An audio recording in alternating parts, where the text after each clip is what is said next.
Hydrofield cuts through my neighborhood.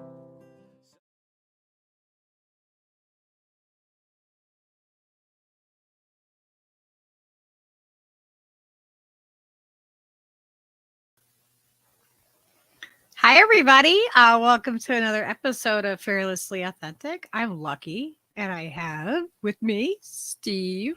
Hola, amigos. And tonight we have our guest, Oz Whistles, that is from all the way down in Australia. And he has Crikey. some great information to talk with us about tribal dynamics. So, Oz, do you want to give a little bit of a background to anybody who's new to the channel about about yourself and Yeah, sure. Well, look, I'm sort of a long-time member of the Burritonians. I found my way there through Jimmy Dore, through Convo Couch, and like a lot of us, and I just have an affinity for the family here, and I really miss a session with the fam. I find it quite comforting, and I like the personalities who have been attracted to your channel, Lucky.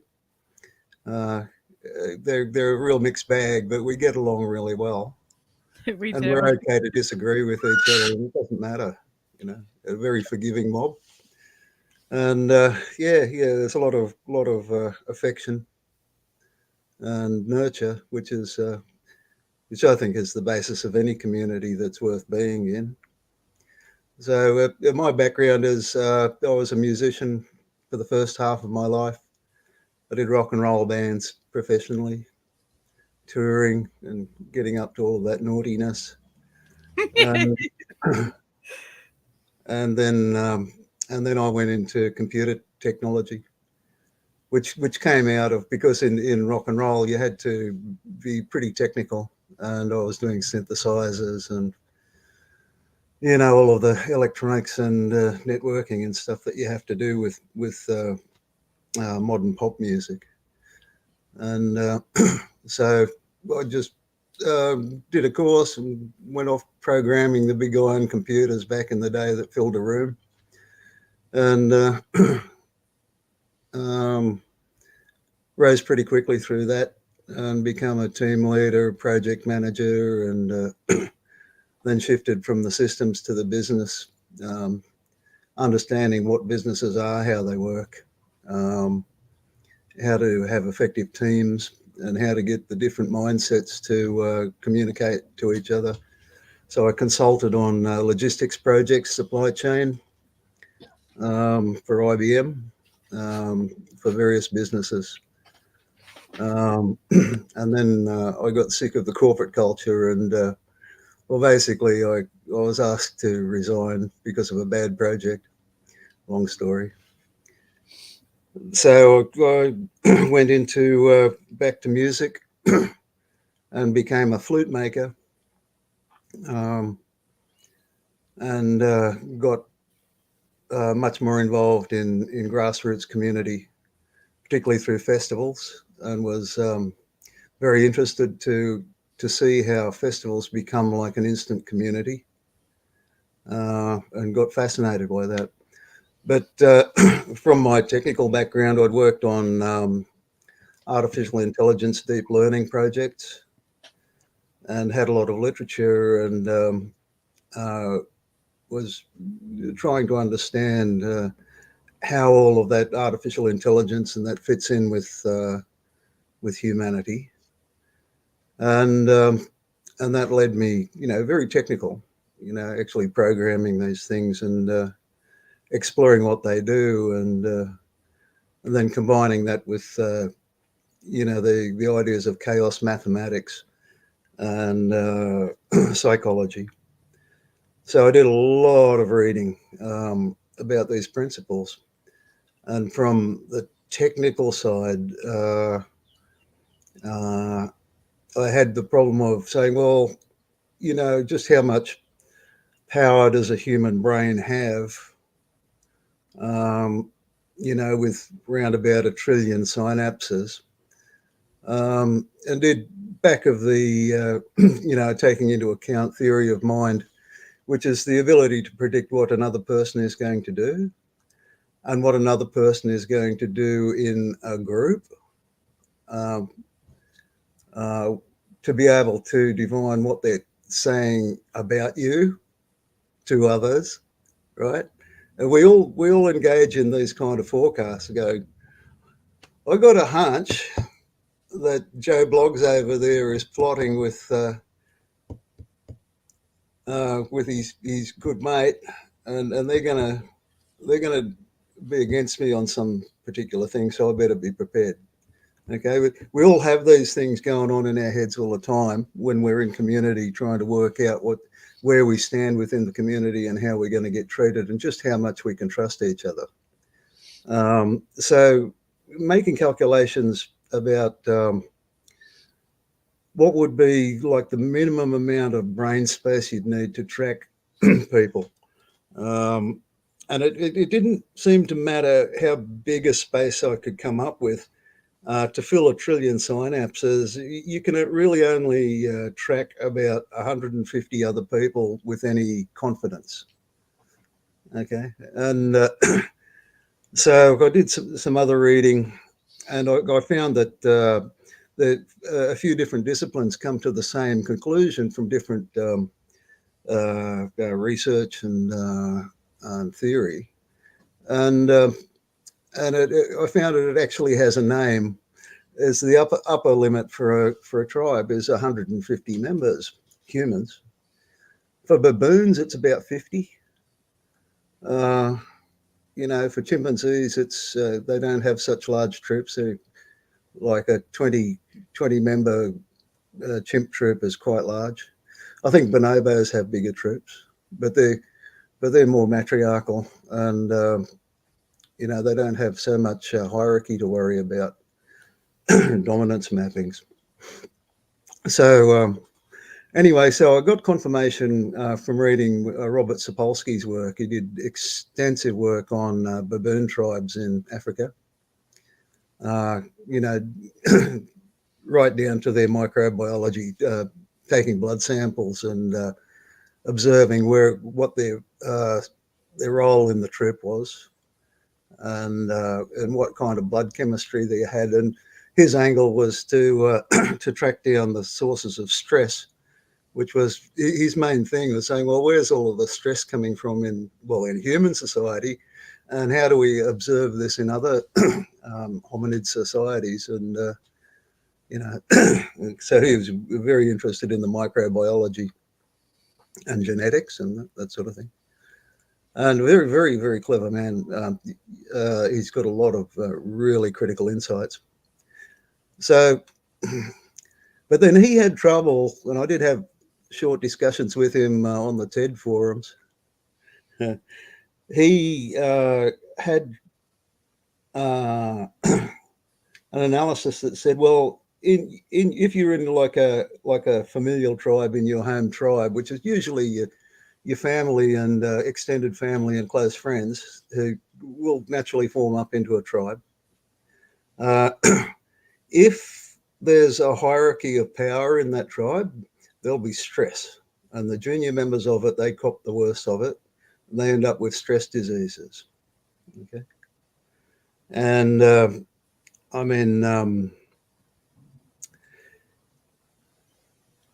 one of his other insights was that that hierarchical form of dominance mappings is not it's not inevitable. There are other stable social forms, even in baboons, where it becomes matriarchal and the stress just goes away. And I'm not saying matriarchal is that you've got a female king. Matriarchal is probably not even a good word to describe it. That you could say as a rule of thumb, and we'll use the term matriarchal because I don't know any other word for it. But in a patriarchal social setting, there's deep hierarchy, and you'll have a boss, you'll have the second in commands, and you'll have this sort of layering of prestige. And generally speaking, the ones on the top are going to be abusive, and the ones on the bottom are going to have stress diseases. That doesn't happen in a matriarchal formation where there isn't any great hierarchy. The males aren't nearly as dominating to each other. They're more cooperative.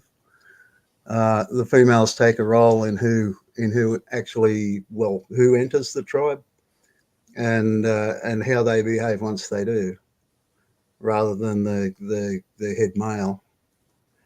And so I had Sapolsky was saying that, you know, if you're in sort of like a tribal situation, for instance, in a corporation or a government department, okay, so that was an insight saying these are artificial tribes, you know, whether it's intended or not, and I think in corporations it is.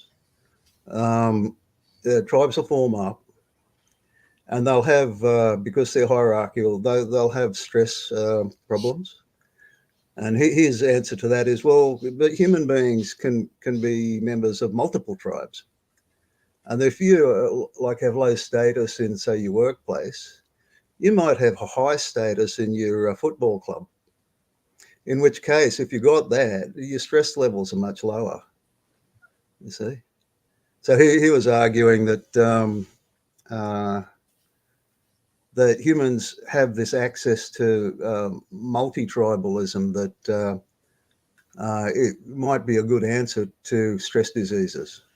Because it's a stress disease, it's microbiology and psychology, and that was his main thrust, was to find some answers about how to treat stress.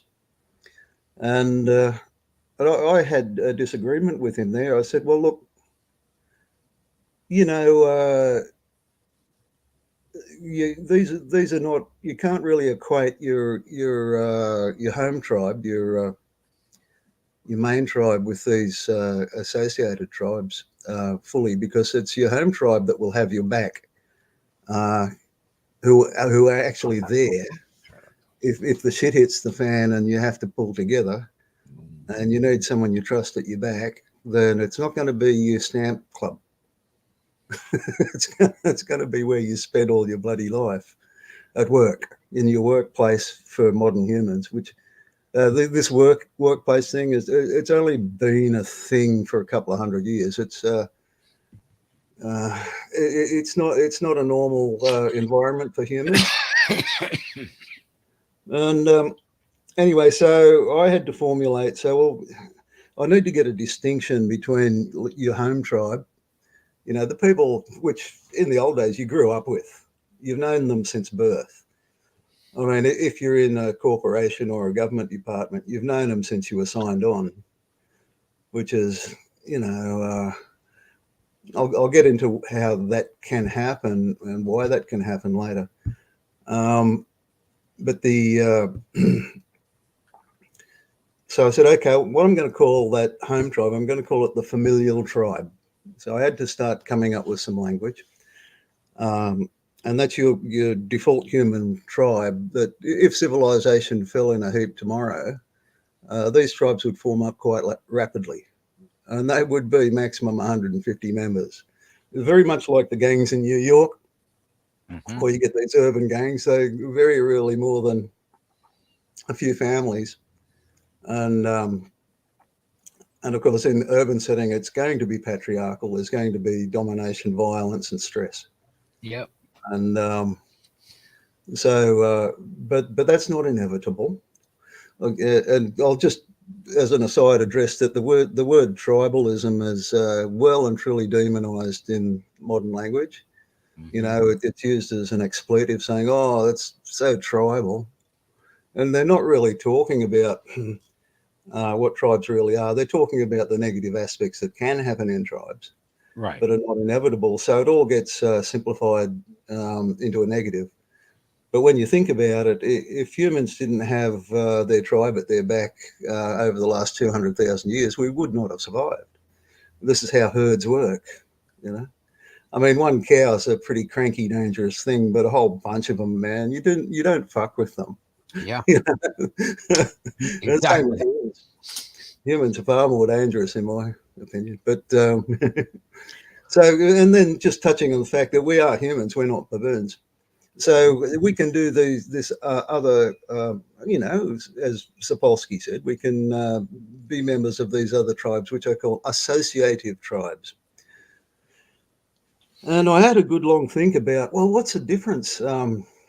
Because, you've only got an available limit of synapses to actually map and track these relationships. So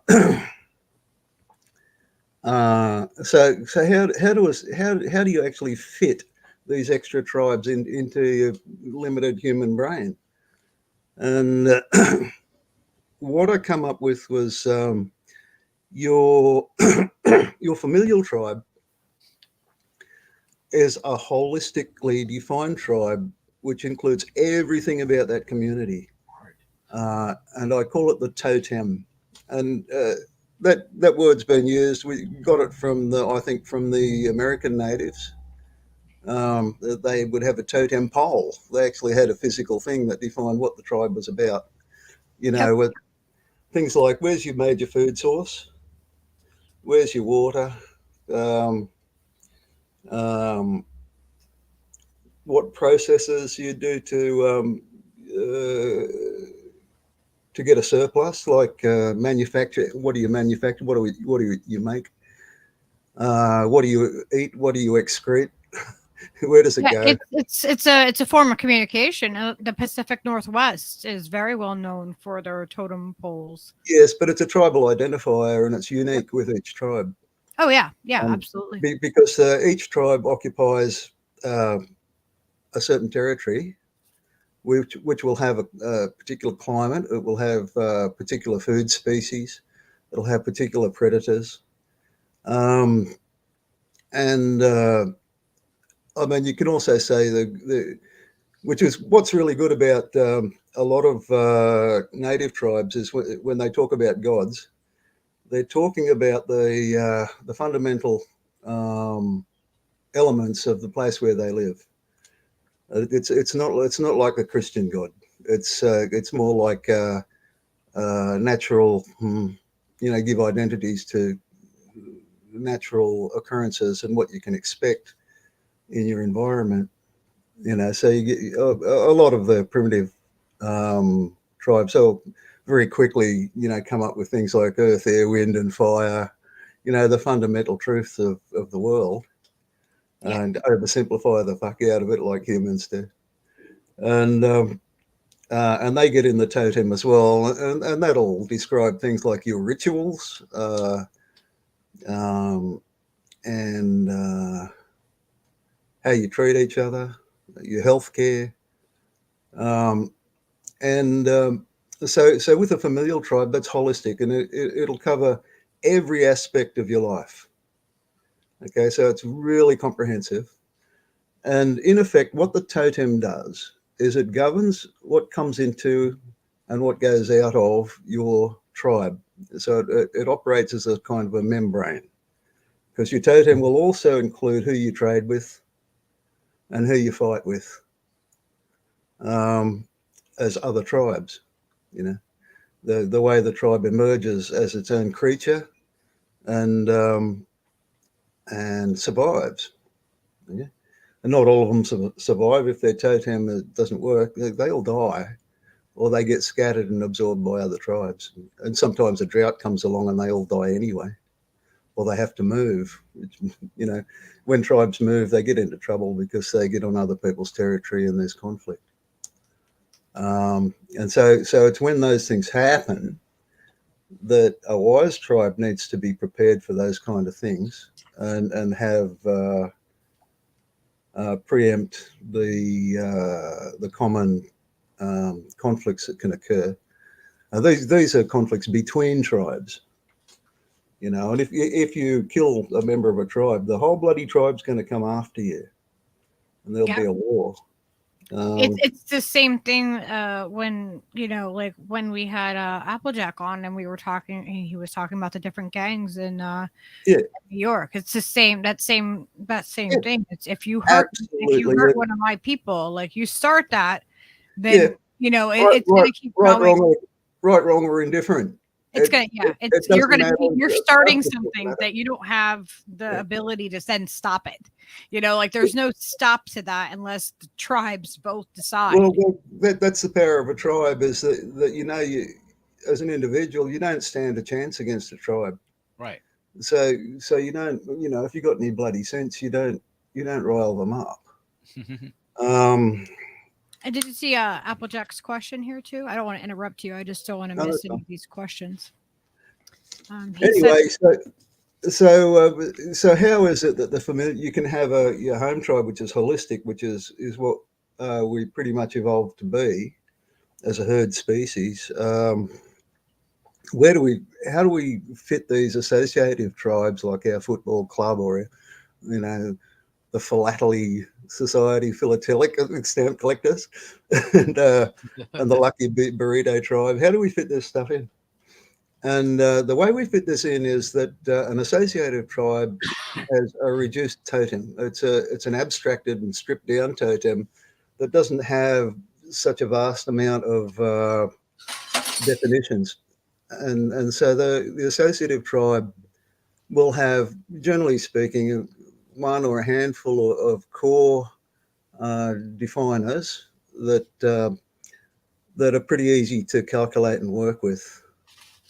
And that way you can have sort of these layers of membership of abstracted tribes that really the core totemics are the rules. Like the Mauritanian tribe, one of the rules is everyone's a moderator. So have some respect. And don't go banning people willy-nilly. It's only there so you can add links, you bastards. and everybody knows this, and everybody's really well behaved, because I feel like people are more behaved because you're giving, like you're giving them that respect outright. Yeah. It's like I'm trusting you to, to participate in this. And some people are nervous about it at first, like, oh no, I don't want to rent, but it's equality. It's essentially matriarchal, you see. It's where there's no real deep hierarchy, and we're on a much more equal footing. And people are not used to that because in our societies, particularly in the West, we're accustomed to a patriarchal hierarchy where there's, all these many layers of authority, and you've got to find your place and try to climb the ladder success until you meet Cess and say, oh, I'm not sucking that. I'm not. But part of my message is that the patriarchal social mode is by no means the only stable social mode of humans. And we can do matriarchal just as easy as baboons can. And we probably have some other ones that I just don't have words for. I think you could say hive. There's a hive mode, which most urban humanity is like a hive. But it's patriarchal, it's hierarchical, and it's full of stress. The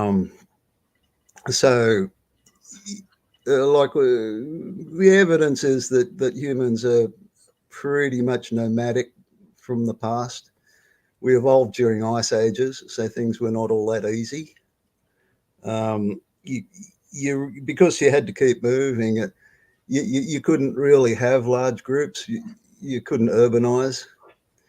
And then the climate changed, and we got the Holocene, I think it's called, where the last ice age ended abruptly, and suddenly things were growing a lot more. There was a lot more food, and people worked out that they didn't have to keep wandering around. They could stay at the same place and just grow stuff and keep some animals instead of herding them around. And some tribes, like the Bedouin and the Kurds, there's until just recently they were still nomadic, driving their goats around the place and causing trouble with the townsfolk.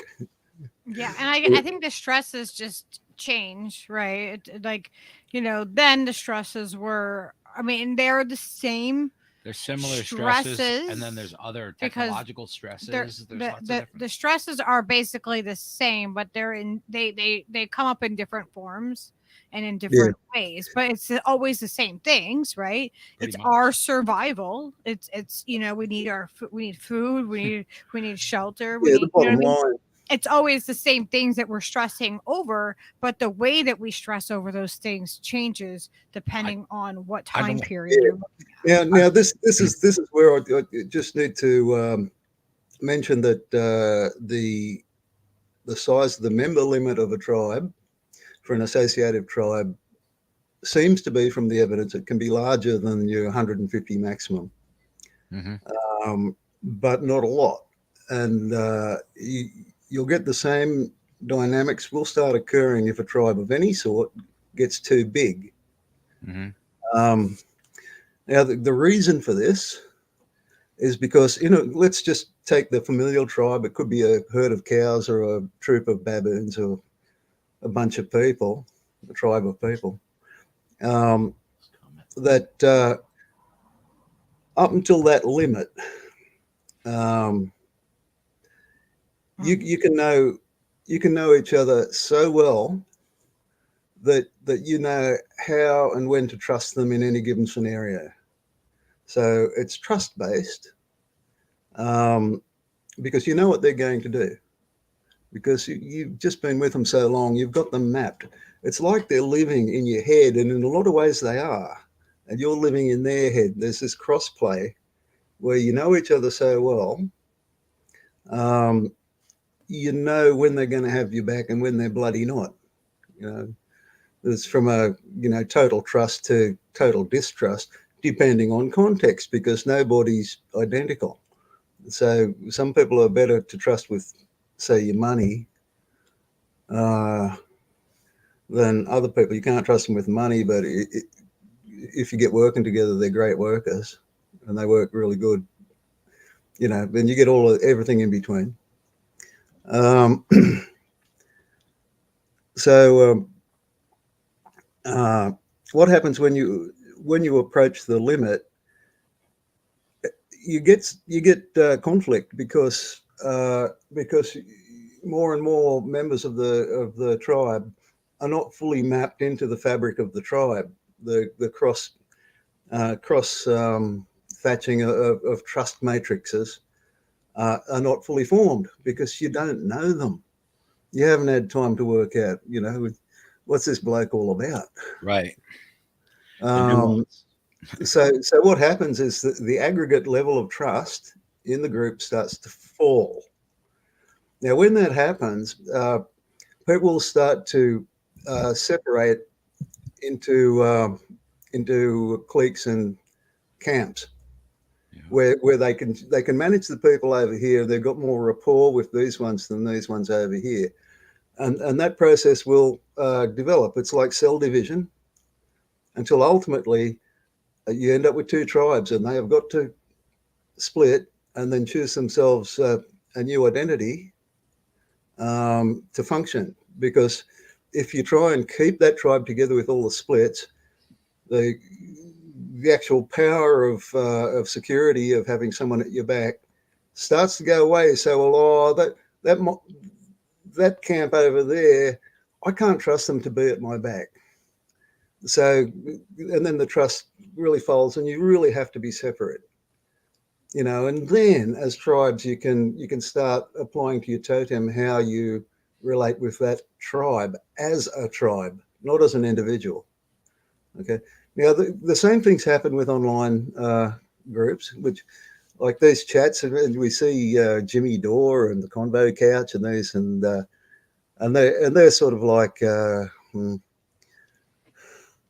clans, because they're too big to be tribes, and you do see camps within the chat, and you see that some will spend their time on Lucky Burrito's channel, and some will be on Richie Medhurst's channel, and they'll have their home. Some will be with Caleb Morpin, Some will be with Propaganda Live or whatever. It's wherever they feel most comfortable, and but you come together as sort of like a clan in Convo Couch or Jimmy Dore, unless you get blocked like I am. I don't know what I said on Jimmy Dore to get blocked, for crying out loud. Anyway, I did. And I mean, you can get chucked out of a tribe. I got chucked out of Graham Elwood's little tribe. Sure. Us too. Yeah. I'm not feeling too bad. You know, no hard feelings, Graham, but, you know, there's something about me he just didn't like. And, yeah, okay. Yep. Very patriarchal, that guy, isn't he? Sometimes people's personality within a tribe are challenging for other people, you know. Oh, yeah. And they have to systematically eliminate those, you know, or try to augment them as much as they can and stuff. Yeah, so, and I think that you'll get much more of that in something that is really set up as a patriarchal tribe like Status Quo. Sure. Jordan Chariton is he's the boss man. And, and they're militant. There will be no insurrection on his channel, and exactly. And kind of January 6th Buffalo head shit on his channel, boy, they'll run you right out. Yeah, and it's evidence with the way he's competitive with the other progressive channels. Yeah, where he claims to be the king of the progressives, and you know, so that's patriarchal, man. Yeah, and it causes problem, and you know, and I speaking of hierarchies, I think the Little nails it. He said the burrito totem is a ferret, a cat, a dog, a cockatoo, and a marmot. And I'm like, okay, we need to make that a reality and a T-shirt available when Lucky gets to the 1,000 subscriber mark. I think that's only part of it. There's also the sense of nurture and forgiveness.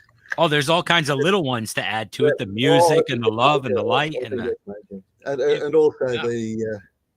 So I wanted to ask what you thought of this. Applejack asked, what if your secondary tribe treats you with more respect and holds you down better than your primary tribe? Then your primary tribe's got problems. That's a primary tribe that is dysfunctional. Mm-hmm. And so the thing is that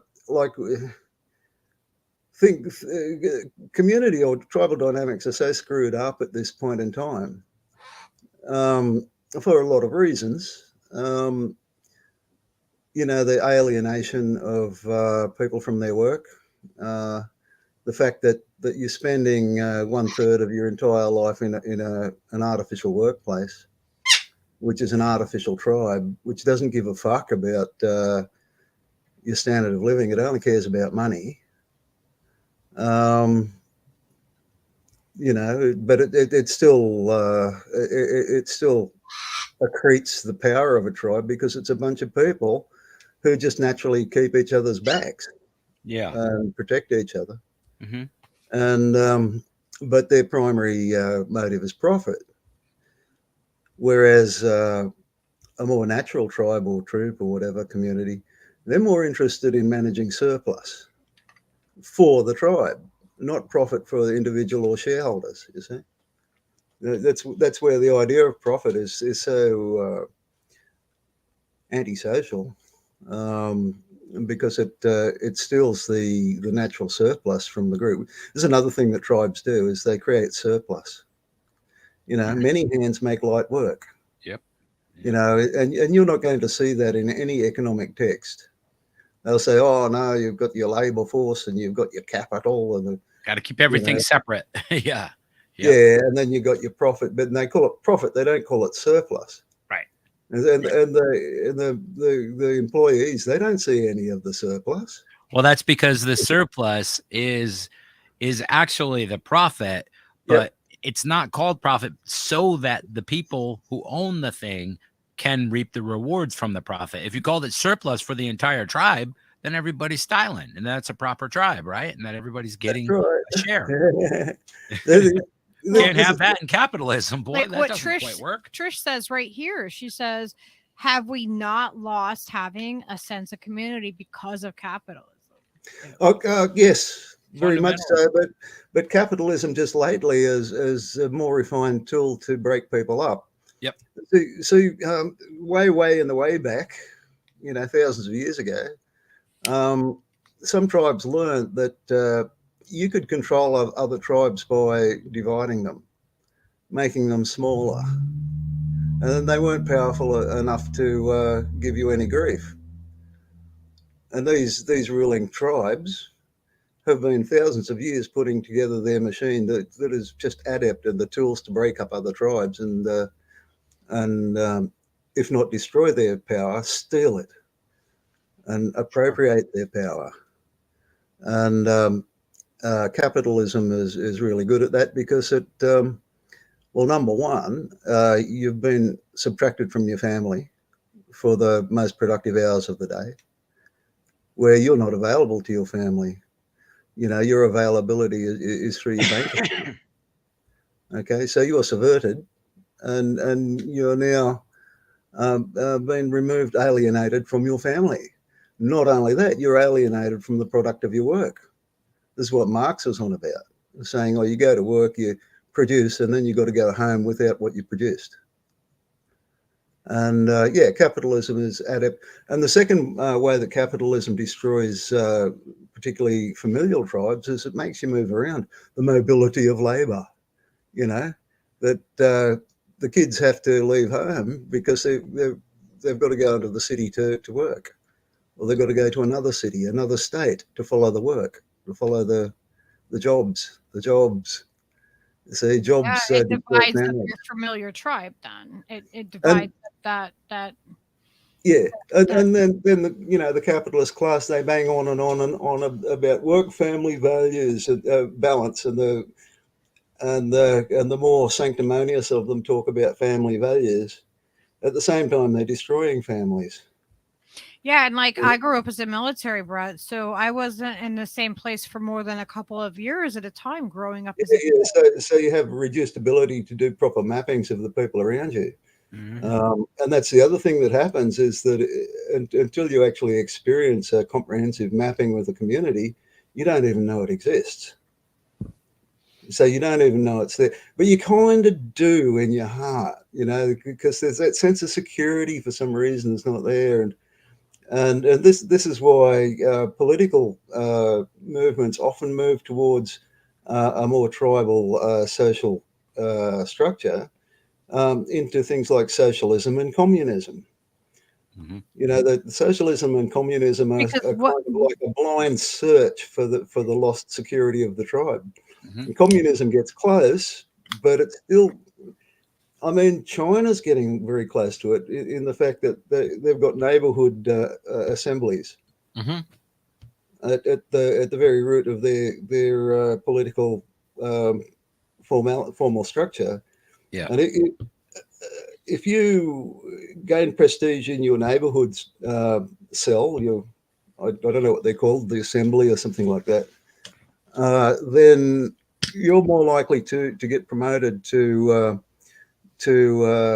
like a district, like a town, and then a district, then a region, and after that you might find yourself in the Politburo, up shaking hands with Xi.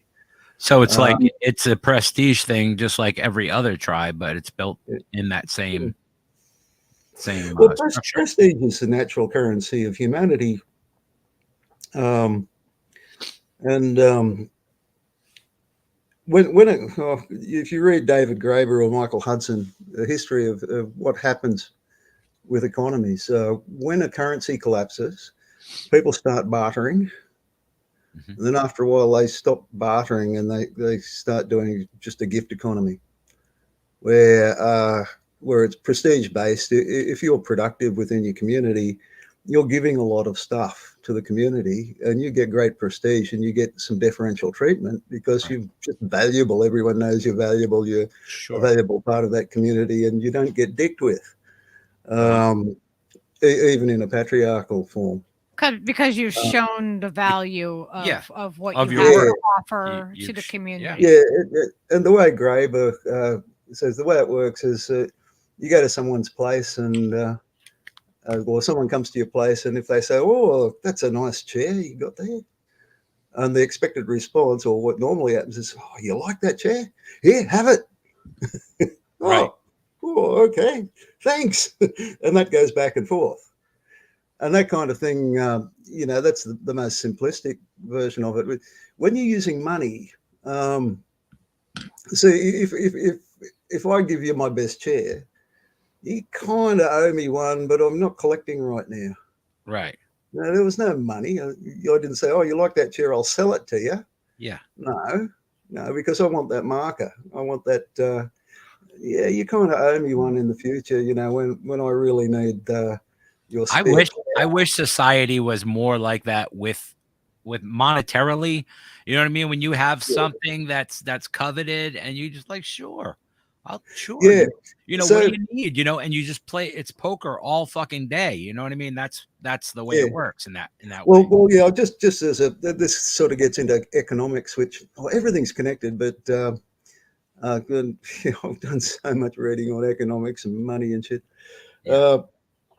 What money does is money leaves no residue of value. Like if I pay for something, I get the goods or the service, cough up the money, that's it. The transaction's finished. We neither owe each other anything. There's no marker. And it's settled and it's done and it's gone. And it never had, or very seldom has, any kind of bonding in community. It's anti-bonding. So it's, it's Teflon of the spirit, man. There's nothing sticks. And because of that, it's binary, and it's between, there's always like two members of a transaction, even if, the members might be corporations or something like that. There's no value residue whatsoever, and there's no obligation. There's no prestige, and so it's binary. But within the gift economy, within the default economy, there's outstanding markers going around. It's intensely networked, and there's a lot of outstanding prestige. There's a lot of prestige, which is equal to the amount of floating value that really belongs to the tribe, because it's so networked. It doesn't belong to the individuals. If it belongs to the totem, I suppose, because the totem's describing how you do this kind of thing. So I'm all in favor of that. Of course, when tribes deal with other tribes, I imagine that having some kind of barter system's a good idea, or to even have a currency of some sort. Use gold or something like that, so that tribes don't have or gain too much power over other tribes. But then the minute you use money, money is currency. It's okay for current things. It's not real good for investment, and it's not real good for tracking something that was done 10 years ago. Like if you built a chair 10 years ago, it had quite a lot of value when it's new, but after the 1 millionth ass sat on it, it's about ready to break. It doesn't have much value now. The cat's been scratching it and everything. But if you like it, you can have it. Sure. Oh yeah, you can have this one. It's been amortized, I suppose. And in economics, they really do try hard to track value, but they can't, because value is essentially a network thing, particularly when you're talking about surplus. Very hard for an individual to raise a surplus. And even saying, "Oh, you got to do better with your savings." But when you all get together and say, "Well, one of us can harvest a field in a week, but the town can harvest 20 fields in a day," and so we can store that grain for winter, or get parts of the tribe to go off and do preserves or something, dry the fish. so that we can get through the winter. And I always had like a rule of thumb that one person alone has the power of one person, two people has the power of four, four has the power of eight, etc., up to the tribal limit where you start falling over each other and having squabbles and schisms, and when the trust matrix starts, the aggregate trust starts to fall because you don't know each other well enough. Now, in an associative tribe with the reduced totem, you can have more people in it, depending on how simple the totem is. Mm-hmm. So, for instance, it's pointless in involving yourself in Jimmy Dawes chat, because there's all these different sects and schisms and religions and stuff all competing for the ego space there. Yeah. For the attention. Yep. And, when you're having to compete for attention, it's time to I'll just watch the article. I'm not going to join the chat. So I'm glad I'm blocked. Because you become an ideologue, all you're doing is you're shouting your headline all the time, your own personal little, tilting at a windmill or jihad or whatever you're trying to do, as a bold political statement, which is just flag waving. So, that's the other device to divide tribes, is a nation state, a flag.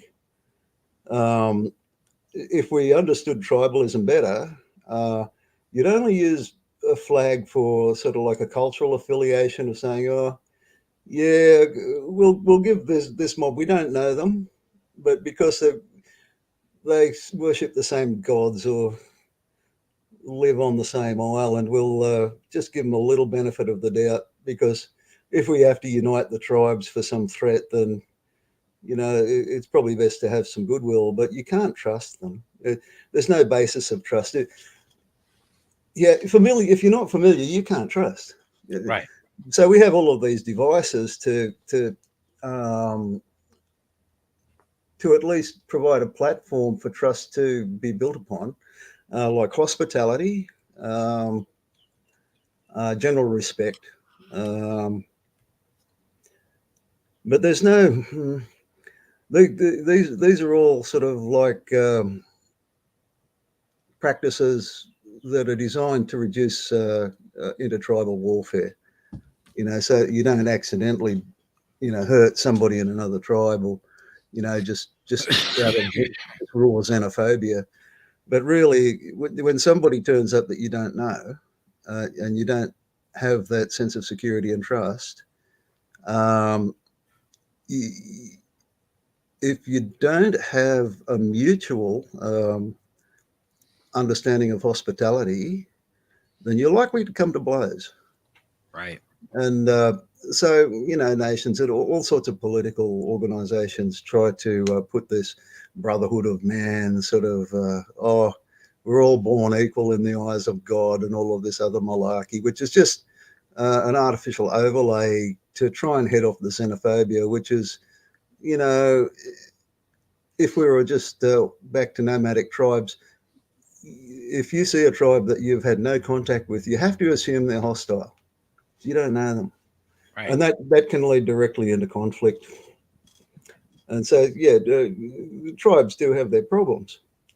But to have xenophobia or to start whipping up xenophobia in a tribe, I don't think you can. Not with a healthy tribe, because they'll sort of go, we don't want problems with our neighbours, with our neighbouring tribes. That gets really ugly, and everyone knows it. Mm-hmm. And like a lot of tribes too, they say, well, look, that tribe over there, we intermarry, and either the guy moves over into our tribe or the woman moves over into his tribe. Mm-hmm. And that you get blood bonding there, so you get a clan going on. Right. And that's I was going to ask you that how does that segue happen from the large tribe to a clan? Is it just blood like that, like marriages and kin? Yeah, shared totemics, basically. Okay. If you're on an island, for instance, you're all fishermen, pretty much.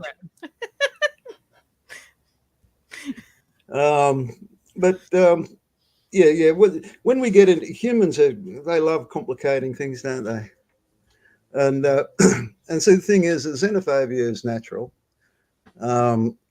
because with someone you don't know, you don't have the basis of trust. So it is natural. But if you're not in a developed tribe that already has a sense of security, say you've got a good, strong, nurturing tribe, and you meet a stranger, you're more likely to be curious than hostile, because you've got a whole tribe at your back. So you've got a sense of security that you can approach a stranger. And yeah, that seems to be the truth of that, if your tribe is healthy. But if somebody's come into your tribe and saying, oh, look, those people who speak Russian, they're hostile and they're out to hurt us, and that will spark up the root xenophobia, and that's a tribal dynamic, and we have to be aware of that. Yes, because there's a lot good to be said about tribes, that sense of security and cooperation and the surplus and all of that. But yeah, they can get horrendously xenophobic and hostile to, at the drop of a hat, particularly if they're not a healthy tribe. Like if your tribe's already been sort of divided and fractured, and you're waving all kinds of flags and stuff, saying, oh, I'm with the Democrats, I'm with the Republicans. That's not good for your tribe, just because of a personal belief, or you've been dragged into an affiliation, or your associative tribes can be used to rip up your familial tribe if your familial tribe is already weak. Whereas if an associative tribe says anything bad about someone in your familial tribe, you're likely to go to bat. Like, if I'm out in the chats and anyone says anything bad about Lucky Burrito, they're going to have a problem with me. I tell you what. And not only that, because a lot of the tribe are going to be there too, they're going to have my back. So you don't say shit about Lucky Burrito in the other chats. That's not a good idea. You understand where I'm coming from there? So yeah, because I'm gonna have your back in the same way too. Yeah. I'm gonna have everybody's back. Yeah, I know. And like, for instance, at the moment, I don't have a familial tribe at all. All my siblings are at the four corners of the continent, and I only get to speak to them once every now and then. So even though I know them, and that at a pinch they'll have my back if they can, but they're not here to help me lift something or mow the lawn. Or my brother does help with that sometimes, but it's not exactly what I call a tribe. And I have much more affiliation with the Burritonians at the moment, so I can be quite a fierce member. And I don't know if so I could ask, if your associative tribe is better than your familial tribe. It's because either you don't have a familial tribe, or there's something wrong with your familial tribe, or it's a workplace. And workplaces can get really, really nasty, because the totem is money, and it's commanded from the top, and depending on the quality of the leadership in it, it can be a very nasty, particularly in the blue collar trades, where the workers and the apprentices and the whatevers, the tradesmen and that, they can get really quite hostile and nasty at each other, because they're doing dominance games. So when it comes to the dynamics within the tribe, what do we do when there's conflicts that arrive? Right. Well, like, it depends. What is the best way to kind of work through all that, and well, can we talk about the ebb and flow of a tribe, because I feel like there's a natural ebb and flow also of a tribe. Well, there's two sources of conflict within a tribe. Number one, it's gotten too big, and So I'd be looking at how many people are getting into the chat. You know, after it gets, I think about 50 in the chat is about all you can manage before you can't, it's going so fast you can't read it. So when it starts to get too big, you'll be looking for, okay, is somebody in my chat trying to mine members for their own concern? You know, somebody trying to split a bit of this tribe off, because they will. They'll come and steal you. They'll come and steal your people. I've seen that going on all over the place, and it makes me smile. But yeah, so that'll cause a schism. You know, if there's too many, it's ripe for schism. And then you'll find that there'll be leadership figures start to pop up to take control of one group or another. And that might be contrived, or it might be just natural, in which case you'd have to be looking for a way to split the channel to accommodate the new sister tribe. So, but there's another thing. When pathology comes in, you mentioned narcissism. Yeah, a good many of us have narcissism. Man, I spent the first half of my life on a rock and roll stage, so I've probably got a bit myself. You know, I like to tell we all naturally have like some narcissism, some natural, ego that happens. It's just a matter of how much of it we have to acknowledge that we have it, and also just try to keep it in balance with who we are. Yeah. So once again, prestige. There's a certain amount of prestige you need to actually feel a part. You need to feel like you're part of the group. And that's only human, because if you don't feel part of the group, you're going to be nervous because there's no one at your back. So prestige, that's natural and normal. But it's when it becomes abusive. It's when like narcissism is a cluster B disorder. And one thing the cluster B do is that they will groom followers, or what they call flying monkeys. You know, straight out of The Wizard of Oz. Sure. Flying monkeys. You know, and they'll wind up their. How do they groom? I don't. How do they groom them to do that? Through peddling favor normally. Stay close to me, and I'll take care of you, sonny boy. Yeah. Oh boy. You know, Fagin, the evil Fagin and his pickpockets, and flying monkeys is, yeah, that's a psychological term. Yeah. It's where like this a narcissist or a sociopath or a psychopath will groom up their zealotry, or their they'll make themselves into like a little demigod. There's all sorts of tricks you can do that. It's called psychological operations. You can read about it in the U.S. Army Manual of Psychological Operations. How to do yeah, that. The CIA loves to employ those. Yeah, it's all cluster B pathologies. Sure. Popeye has a question about it. He says, "What about the people who always scream narcissist?" I'm not exactly sure what he's in reference to. Well. Yeah, sure. This is where that's an act of competition to do that, isn't it? Yeah. I mean, why do you feel the need to compete? You know, are you feeling like you don't, or you've got some deficit of prestige, or do you have a need in yourself to bring other people down so that you can lift yourself up? And that's a pathology.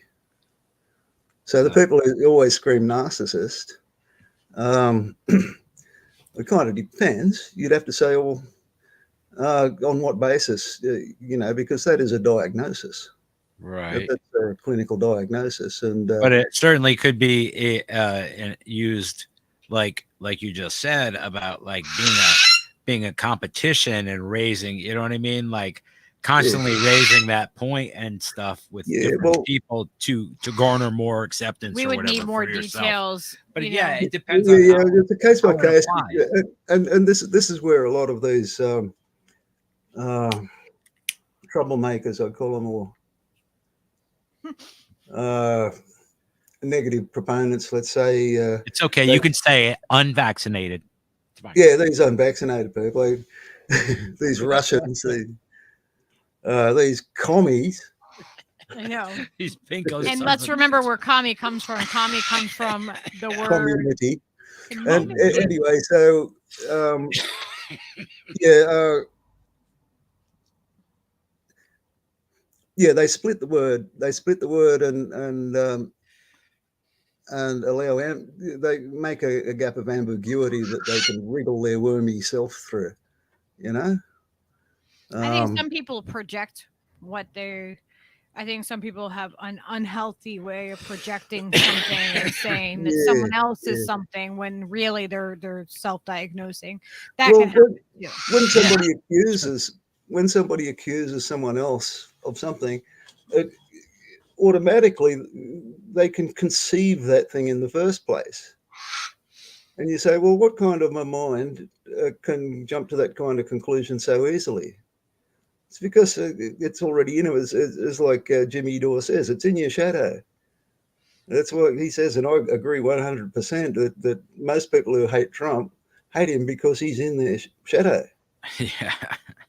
Ironically, I think it's also like there's another aspect of the Trump thing and the MAGA diehard thing is that yes, he's all of those terrible things, but we were replacing something even worse. It doesn't dissolve. It doesn't get rid of what happened 8 years prior. And there's a reason those people voted for him because he lied to them and told them everything he was going to do, just like they always do, like a good used car salesman would do, or a game show host. You know what I mean?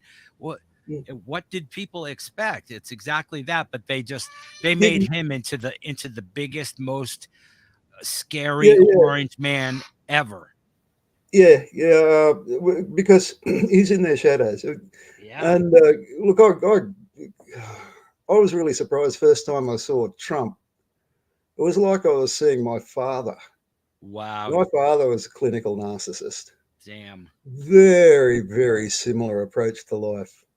I bet there are literally millions of people who felt that same way as you, Oz, that had parents that way, that saw things in those terms. You know what I mean? Like, just burn everybody on every deal.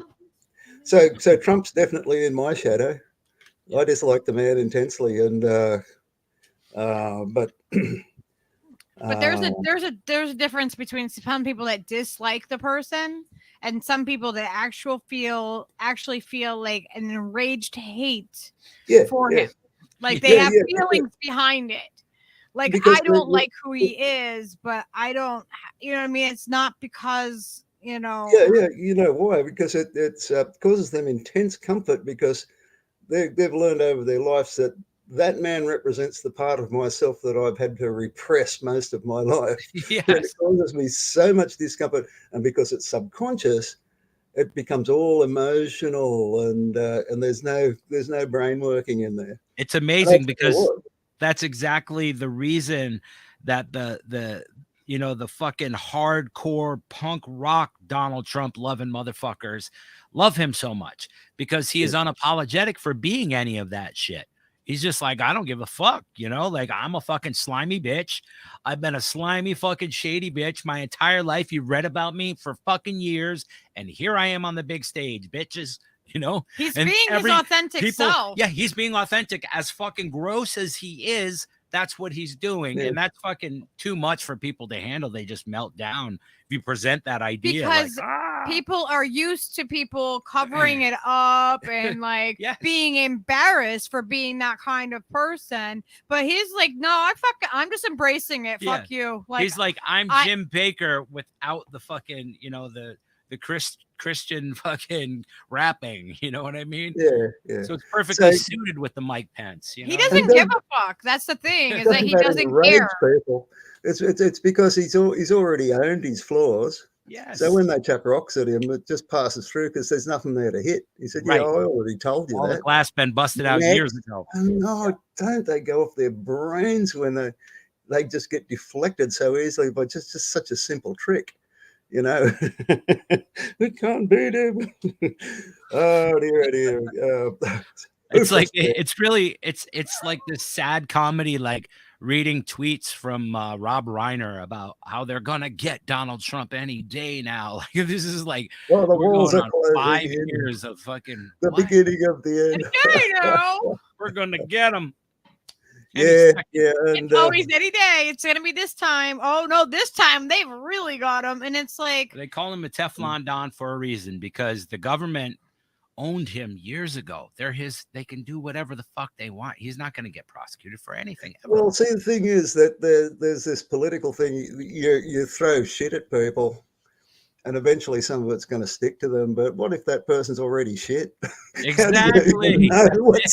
Precisely. That's a fantastic analogy. So yeah, look, our life is just so funny. Oh man. It makes me As laugh. Billy said, if I mean, people it's are very always serious. screaming you're narcissistic, you might be one. It's possible. Yes.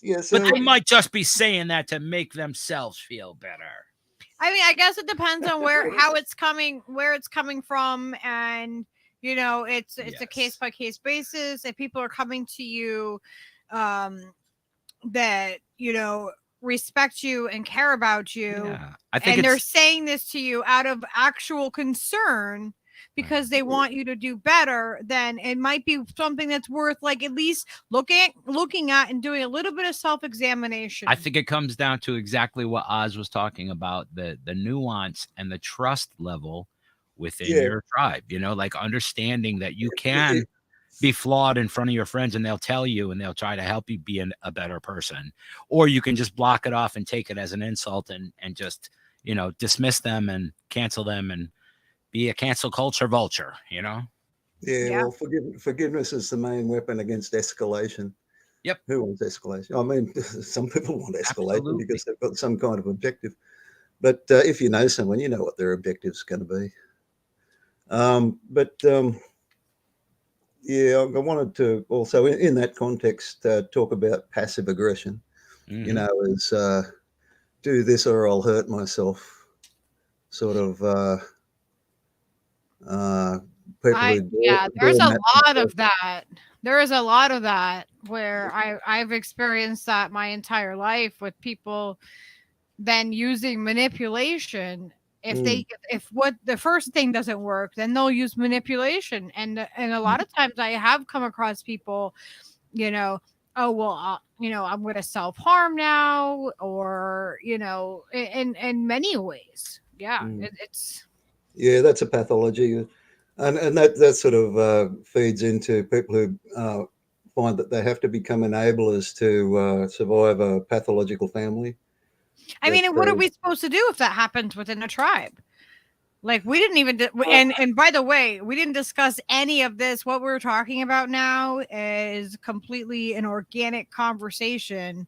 Oh yeah, none of this is planned. Came to me and wanted to have, you know, to talk about what's been going, you know, just have a conversation. So this is just us organically talking about things. Well, I mean, I only have a basic structure to what I was going to say. I sort of thought about, well, what am I going to say? And the only structure is that to establish vocabulary and what are the fundamental forces at work, and then allow it to say, okay, well, we take this as the precept. How do we use the tools of knowing what constitutes a tribe and what motivates it, and then apply it to our circumstance, and say, well, can we get any insights by applying these principles? And they're only very simple principles, you know, but then many complex things are made of very simple stuff, you know. So talking about conflict within a tribe, there could be pathology. That's the second way. The first way is that your tribe's just getting too big and the trust loadings are beginning to reduce. The second one is that there's someone who's got a pathology. So when someone is starting to say that, though, like, because it's something that I've come across a lot, and I'm not always exactly sure how to handle when somebody's saying that Well, they're going to inflict self-harm on themselves. Like, like I don't have the tools to take that on, like I don't, I'm not an expert. well, you can't make anyone do anything. You can suggest, but the most powerful is to help. So I can help you with that. That's powerful. Or if somebody, like sometimes if I have too much to drink, I can be a dick. And I tell you what pulls me up straight away is someone says, "You're being a dick," Mm-hmm. and then the light goes off and go, "Oh, geez." Or someone Right. says like to calm down. Calm down when you're already like upset. Calm down is sort of like telling somebody to get hotter, like that's pouring gas on the fire in most situations. Yeah. But if somebody's being delusional, you've got to be careful not to engage with the delusion because it'll make it worse. Yeah, so it's a But I'll really tell you hard what pulls me balance. up is someone says, "You know what, Mitch, you're being a real fucking dick," and you go, "Oh, geez, I don't want to be a dick." Oh, yeah, I went over the line, didn't I? Yeah, sorry. Or I might say, "Oh, yeah, but yeah, you're right." Yeah. Sometimes I really like being wrong. If someone can prove me wrong, I like being wrong. Mm-hmm. But people who try to prove that I'm less powerful, that's just the same old garbage that causes problems. So I just say a little Yes, bit it on the. depends on if it comes from a place of manipulation or not. Well, if somebody who already has your respect and you acknowledge their prestige tells you something, even when you're really pissed or at your lowest point, it can break through and you go, oh yeah. But I tell you what, I've been pulled up a number of times that way, and it just I just goes like a switch, and I go, oh yeah, you're right. Sorry. How can I make up? How can I make it up? I mean, I guess it takes a level of being able to be humble with yourself too, and Well, being you can be humbled. I mean, if somebody that you care about gives you that message, you find humility pretty fucking quick. And if you don't, then you've got a serious pathology. It might be drug induced or it might be psychological. So there's a problem. So how do you deal with that? If someone's being a dick, say you're being a dick. Look, I love you, but yeah, no, you're being a dick. So I've been known to tell people that. what do they say? Separate the person from the behavior. Criticize the behavior, but don't criticize the person. That's a bit sort of milk toast sort of way of doing it. If someone's being a dick, let them know, hey, you're being a dick. Don't like it. And if they don't care about it, they don't regard you and don't have prestige, then it's not going to get through. And then you've learned something about that person. That person thinks they're better than you. And going, oh, what is this better thing? Here's something that Sapolsky found out with his baboons, is that it was a patriarchal tribe and it had real abusive leaders and really strict pecking orders and stuff like that. And then one day, the local restaurant, there was a safari restaurant, and they had to throw away all of this meat they'd gotten that got infected with tuberculosis. They had to throw it away, so they chucked it out on this dump. And the baboons found it, and the ruling class baboons wouldn't let the other baboons anywhere near it because, hey, it's fresh meat. And they all got it. And the other members of the tribe didn't get it. So the tuberculosis wiped out the ruling class of this baboon troop. And with all of the so-called alpha males gone, it reverted into a matriarchal tribe that thrived. It's the general health of the tribe increased. All the stress diseases disappeared. So eat the rich No, they might have tuberculosis. You know, you want to cook them well before you eat those things. Yeah, that would be good for humanity. But, you know, if humans are anything like baboons, then people would just relax into a matriarchal mode. And that's what Sapolsky found out, that when you get rid of these so-called alpha males, it's always males, things go better for the tribe. I often wonder if that's what war is for, to cull out the alphas. And really that whole alpha beta thing that started out with studying wolves in zoos. Wolves in the wild don't behave like that at all. The so-called alpha is just the older, the parents, the mothers, fathers, and grandparents. They have more prestige in the pack. They're not alphas. They're just older. Right. Wolves don't have that alpha male thing at all. Don't have that dynamic, yeah. So yeah, that was interesting to learn. So when people are talking about, you know, personality types in terms of alphas and betas and whatever, gamma, omega, whatever, it's bullshit. It's just got to do with hierarchy. You know what it is? It's that goofy ass Greek alphabet, man. That's what that shit is. Yeah. Let's get rid of that Greek alphabet. Come on. It's going on long enough, don't you think? So Popeye said, so if someone says someone is a narcissist and you point out that it isn't like that, isn't that like a double negative? Oh, yeah, look, you can play word games, but look, from my standpoint, I had to do a lot of reading on cluster B pathology, and you know, at the end of the day, you've got to get a clinical diagnosis. Otherwise, you're talking emotional language, or you know, or just talking out your ass. You know, you say, well, if someone says someone's a narcissist, you say, on what basis? How do you get that determination? Can you explain to me what is narcissistic about this person?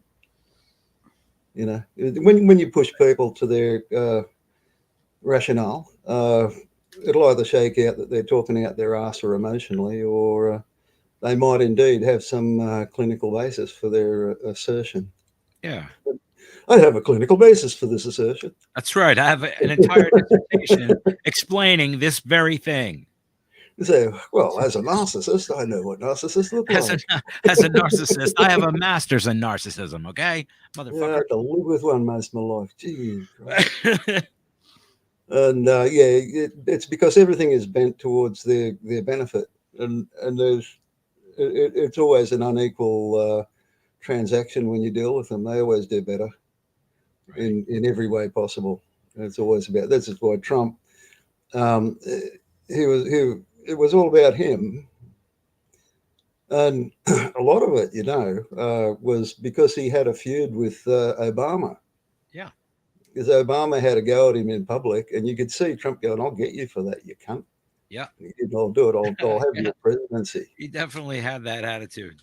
And then a lot of the time Trump spent as his highest priority was undoing Obama's legacy.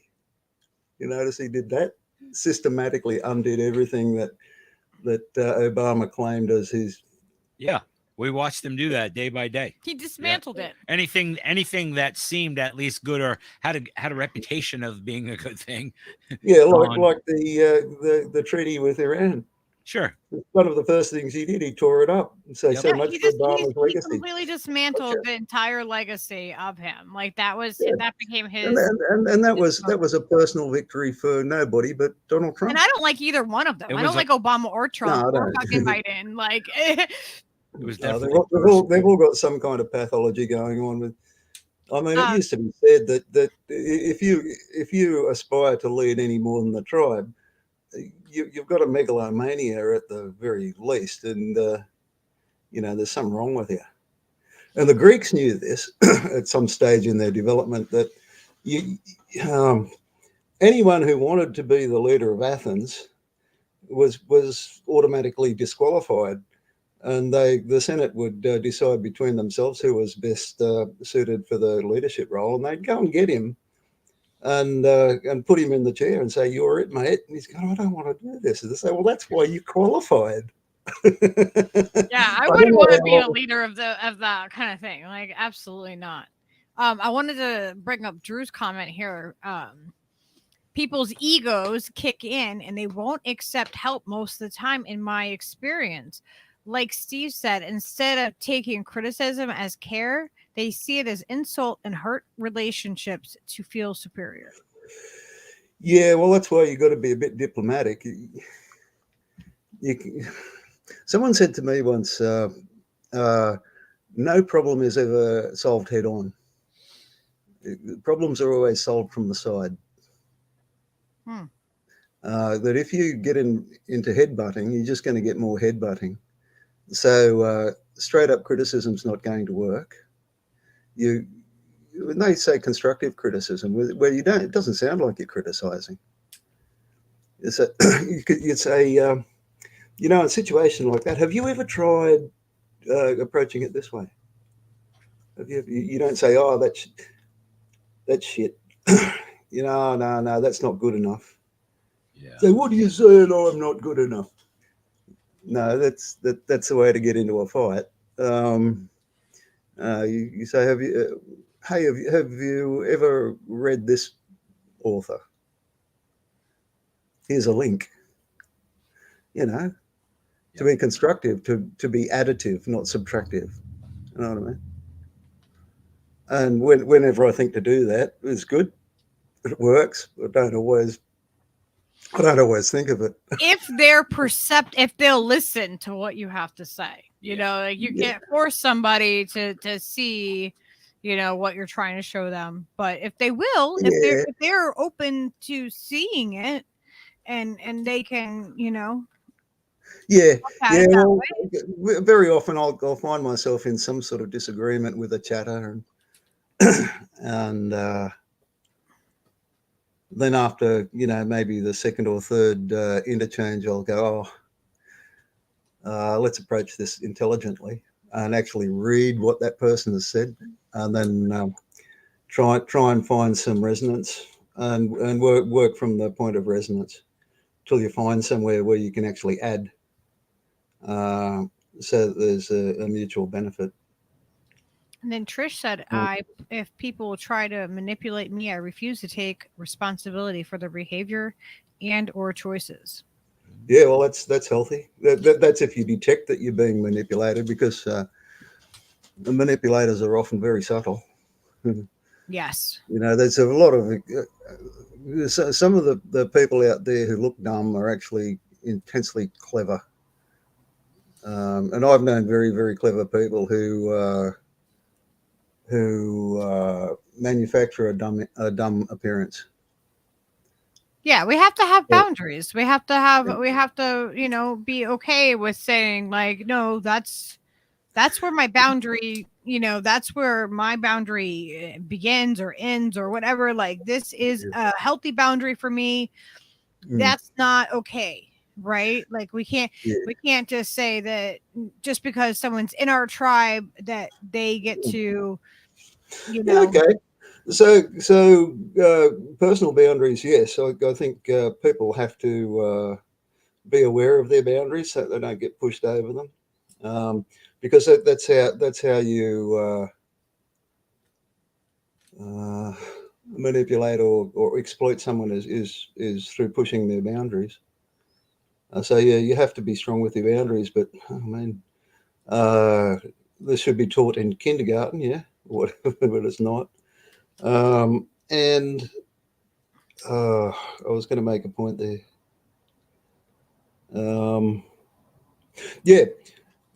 So it's a question. Does a tribe have tribal boundaries that apply internally to the tribe? So, well, within here, we don't kick the baby. No, kick the baby. No, kick the baby. Or no, look, if you don't hit your sister. Or don't whack your sister. Whack.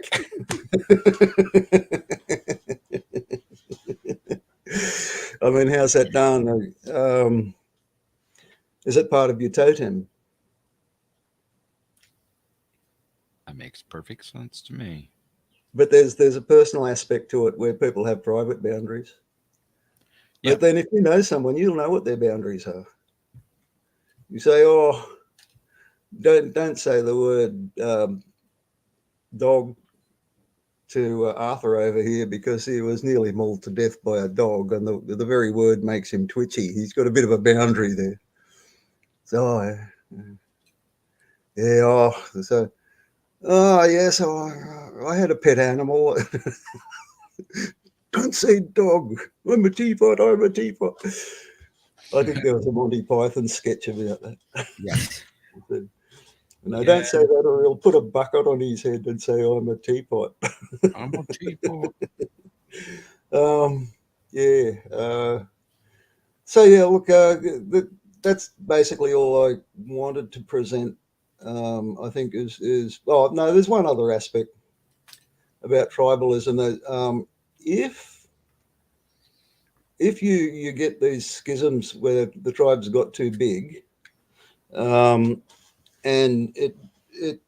it's not allowed to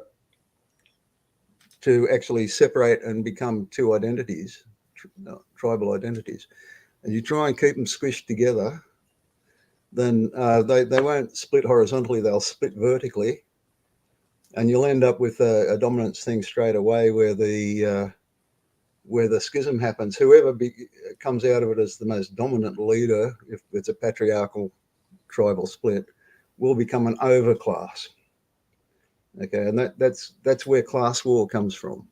That's where class comes from. It's from trying to cram too many people into a single sort of tribal identity, like using a national flag, or we're all citizens of Athens or something like that, because you're going to create classes, and the more people that you got squashed in, the deeper the layers of class will get. And you even get sort of Twin Peaks going on and saying, well, this is the law-abiding citizenry, and here's the criminals, and then you'll get all of these power plays, very fractal. So class is enormously destructive. So yeah, that's where class comes from. It's from overloading tribes. Mm-hmm. Funny that it's just so simple. These things are just so simple. Anyway, so these are the principles, and so can you outline a conflict that you've seen at some time that you wanted to resolve, that you wanted to manage? And we can discuss that. We don't have to mention names. Oh, you want me to oh gosh. Okay.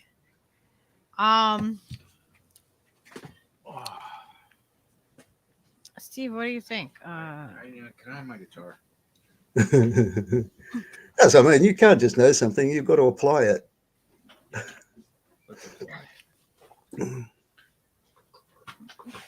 Yes, I'm happy to give you the guitar. It's kind of in my way over here. I've been looking at that background the whole time, just thinking Moonlight Drive by the Doors in my head, and I'm like, okay, nice. I need that. Yeah. So a hypothetical, Lucky. So what's a hypothetical case where someone in the tribe is causing conflict? Well, I mean, people have come and gone, and this, like within this, tribe of people that we have ourselves, like there's like an ebb and flow that happens. Yeah. That was something I definitely wanted migration. I didn't talk about migration, but there's always migration. Yeah, because I feel like that kind of happens. There's like an ebb and flow that kind of happens within our, smaller tribe. And sometimes people come and they are here for the whole time.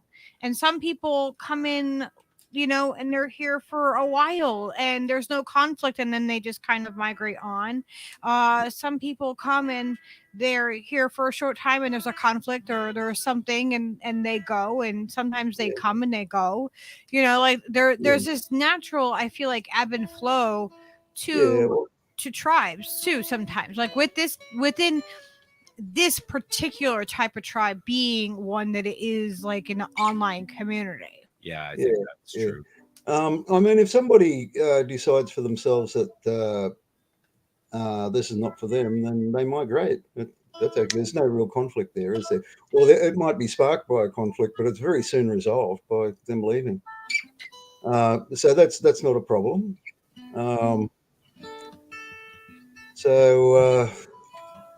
But I mean, you were the victim of a like a tribal conflict in a band, wasn't it? That you and Steve had to exit, and there was a lot of conflict. Oh yeah. Oh yeah. Yeah, he was. So Steve was in a band for 25 years. Long time. Long, like not a commitment issue, right? Like no commitment issue with this man.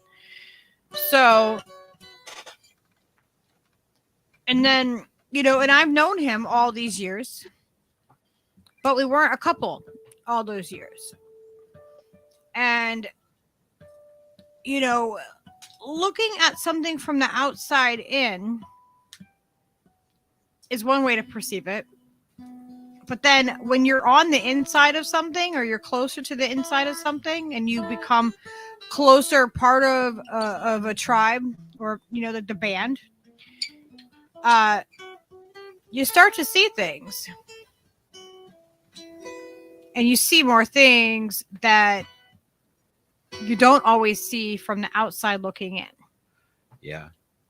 Yeah, no, you definitely, because you're gaining nuance and trust. And the person and the people that are in the inside don't necessarily see with fresh eyes what a person coming in from the outside sees. You know, the perspectives are they can be very different, because you get used to a tribe being a certain way. Yeah. Well, like I say, trust goes both ways. No, Aram, I didn't do anything. I didn't break up anybody or do anything. Like, that's not what it's about. No.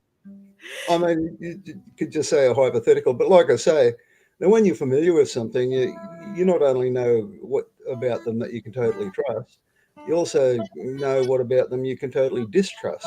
And and so you've got to be careful to avoid those distrust scenarios. So, Steve, you need to clarify. That's funny. I want you to give that perspective, like from your perspective. So basically, my perspective was, I mean, I've recounted this before and told everybody what the deal was. We went to a festival, and at the time, the bass player who was in the band with me all that time was ill, and like then he was back in the band after he healed up enough to play with us, and everything was everything.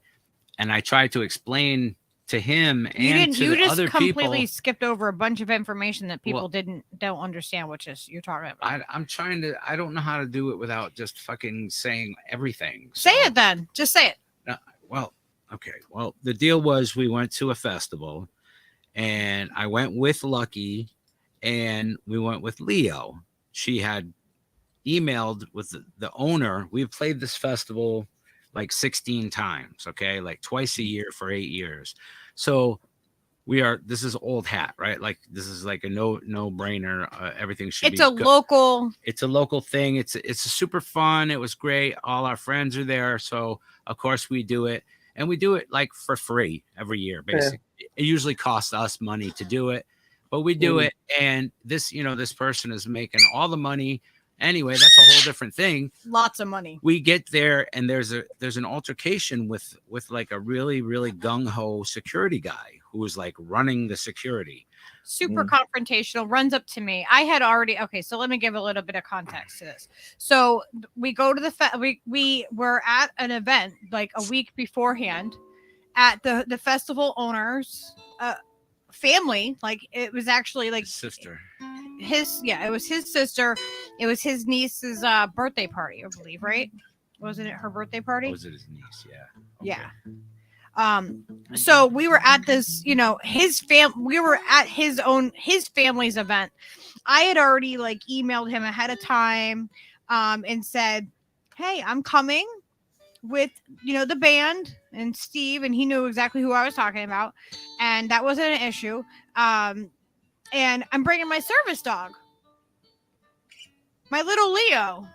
That is my service dog, who is, I said, I know I'm not required by law to bring any documentation but ahead of time, but I wanted to clarify with the guy that, I was coming and that I didn't want to, I was trying to make sure there was not going to be any issues with us going in. Right. So so we took this but can I ask, had you gone to the festival with Leo before, or was this the first time?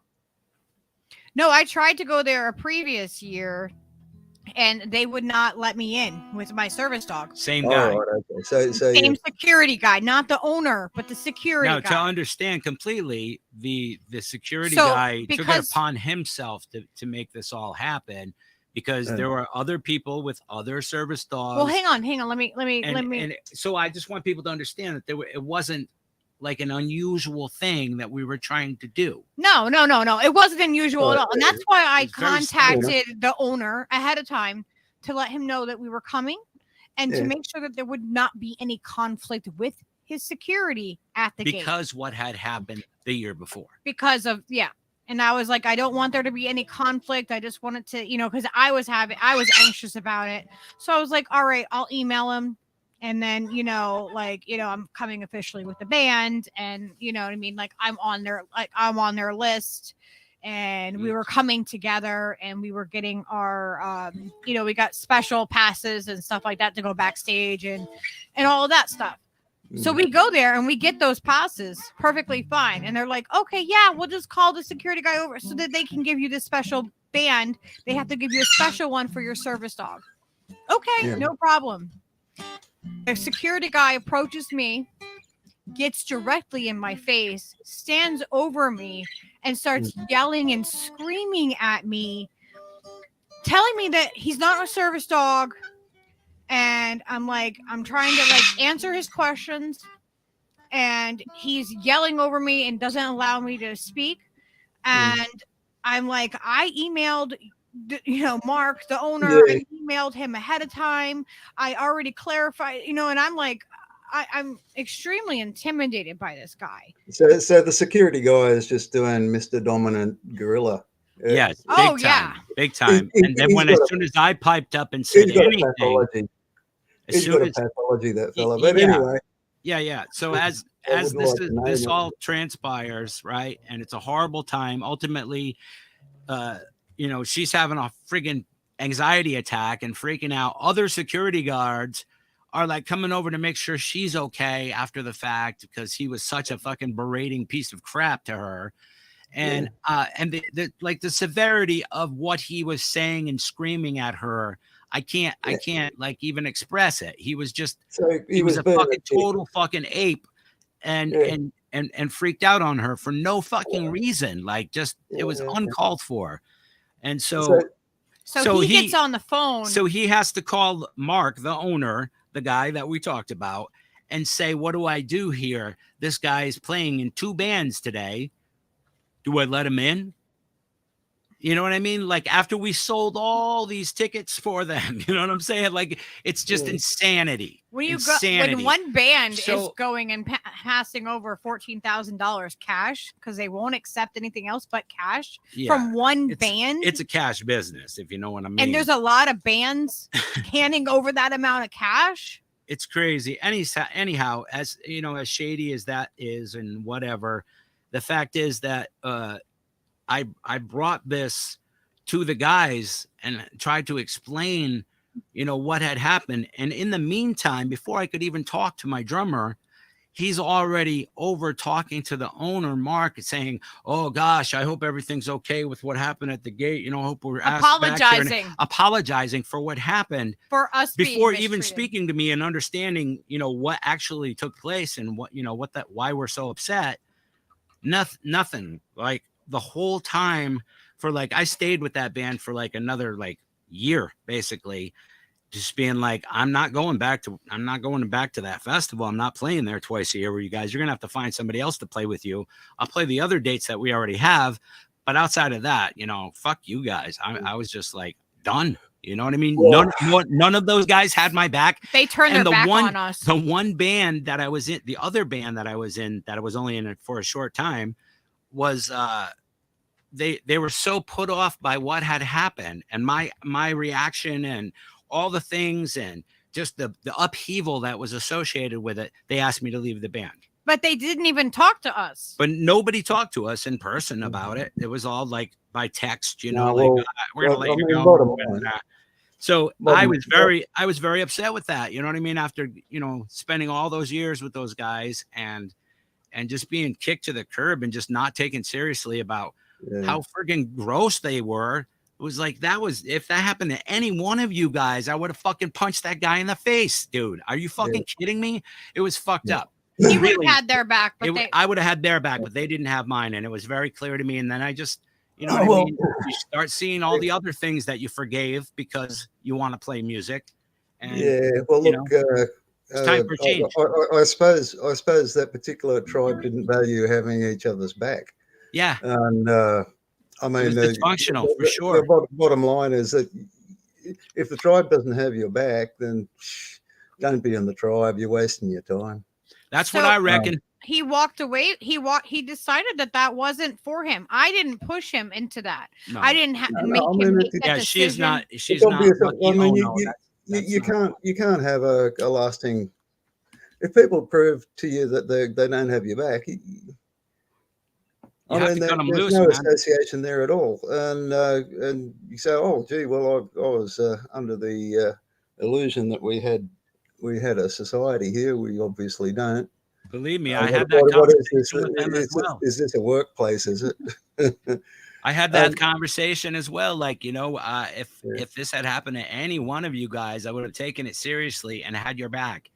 And I feel really let down that none of you guys took it seriously. None of you guys want to even hear about it.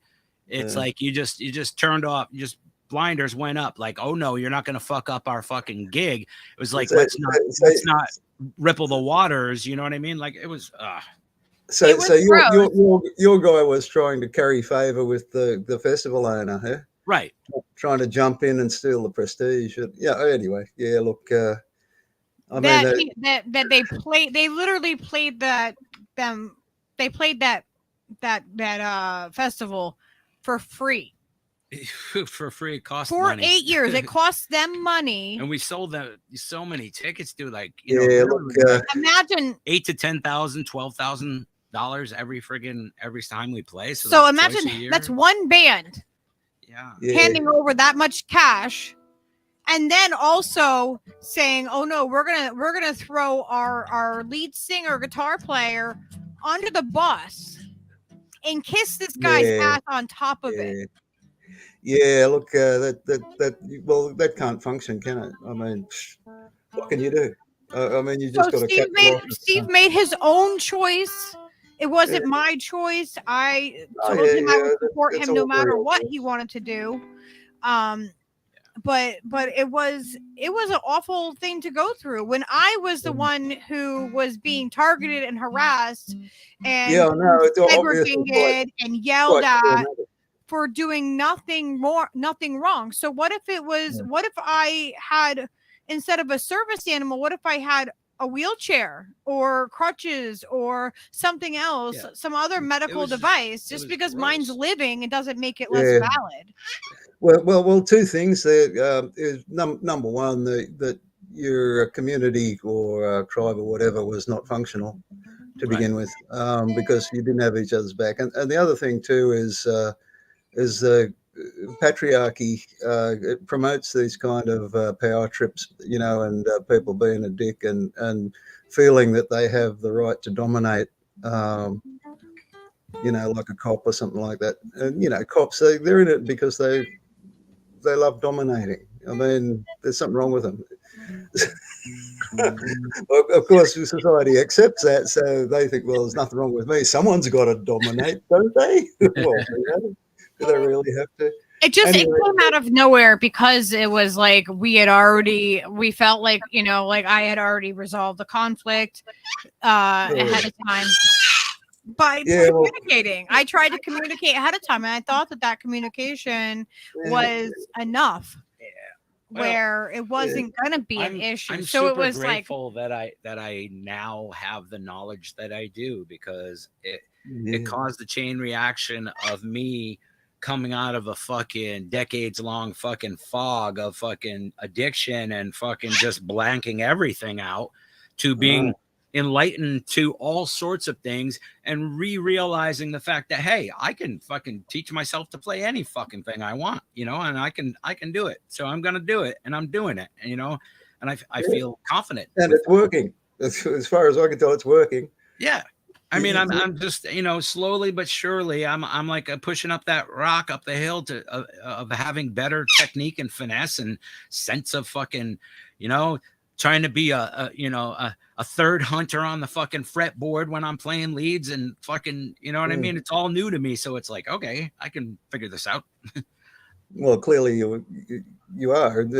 Whereas Sisyphus never got his rock to the top of the hill. Like, I bet Sisyphus could never learn how to play a guitar. Yeah. It was just so self-defeating.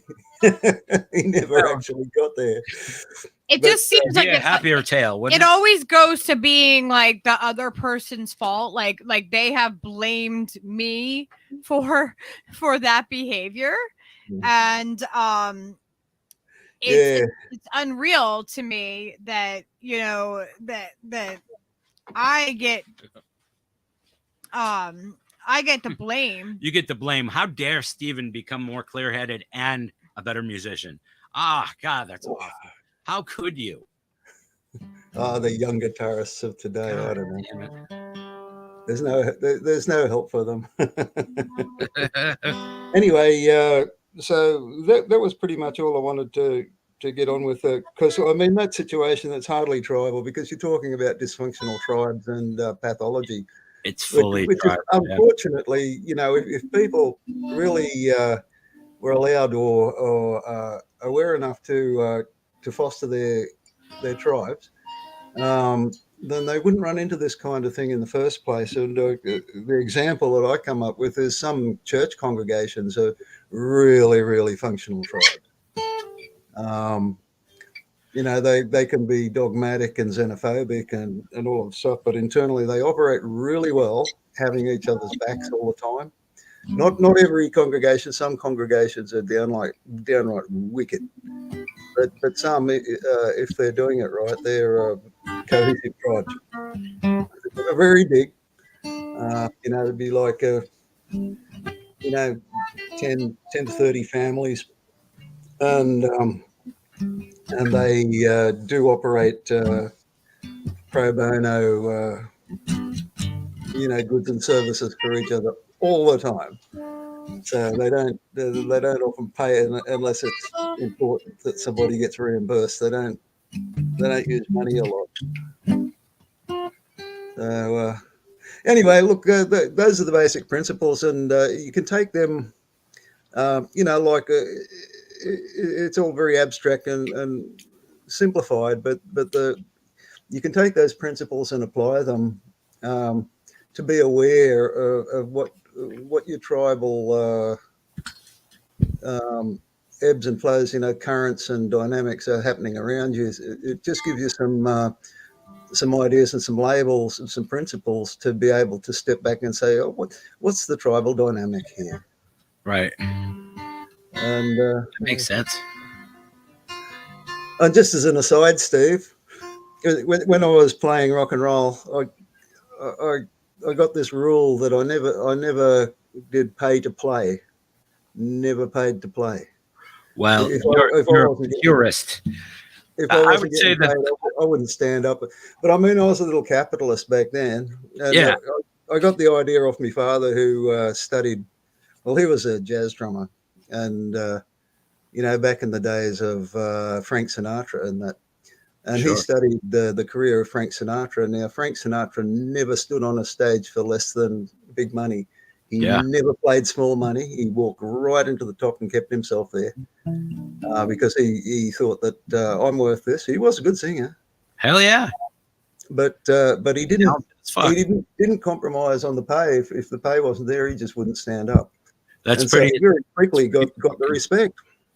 That's and it was one way for you know, to have an attitude as a performer that if you cheapen yourself, you'll be treated cheap. Yep. And yeah, but that's a rule of rock and roll. I Fully. don't know how you extrapolate. I mean, it works in modern society in any way where you're dealing with a monetary system, dealing with strangers, Yep. essentially. But it's very, very different when you're dealing with family, with tribe, either familial or associative. It's a different set of rules. Mm-hmm. And because we invariably default into a community of some form, just understanding how, just the physics of a tribe, it kind of helps you understand what's going on and to be able to function within it more effectively. Yeah. So that's what I'm trying to promote. And people don't like to talk about tribes because tribes are tribal, it's all terrible. And so yeah, tribal dynamics are being leveraged. People are being turned into flying monkeys and following flags and doing default tribal stuff that they don't understand why they're doing it, and they get exploited. They get put in uniforms and shoved into the meat machine in Ukraine or whatever. It's silly. I agree. Anyway, so thanks, Oz. This has been awesome. Okay, yeah, it's been a pleasure sharing those ideas with you, and yeah, I'm really paying attention to the other people talking on your channel. There's a lot of fresh ways of looking at things, and I like the honesty and the generosity of your guests. Yes, man. It's a shame that Emma person didn't take the hint and come and join the tribe. So, I think she'll come back. We're gonna do another. We're gonna do more work together. I'm gonna have her because it's good to get the actual the word right off ground zero, as it were, about the truth of those subjects, rather than be steered this way and that by politicians and rabble rousers. So yeah, I knew that there was some kind of truth, even though that I've had gay and tranny friends, on and off through the years. It is nice to hear somebody articulate that situation so well. So I appreciate that. And yeah, she was an amazing guest. Yeah, and then Applejack's stories too. He's a really good storyteller and speaks so well. And yeah. He's coming back on Sunday. We're going to have Applejack on, and he's going to talk about his time in Rikers Island. Right. And Lady Alex is going to come on also because she was on the other side of those bars on Rikers as a nurse. Yeah. Hey, now that's going to be dynamite, isn't it? Yeah, beauty. There's so much value in this family. I love it.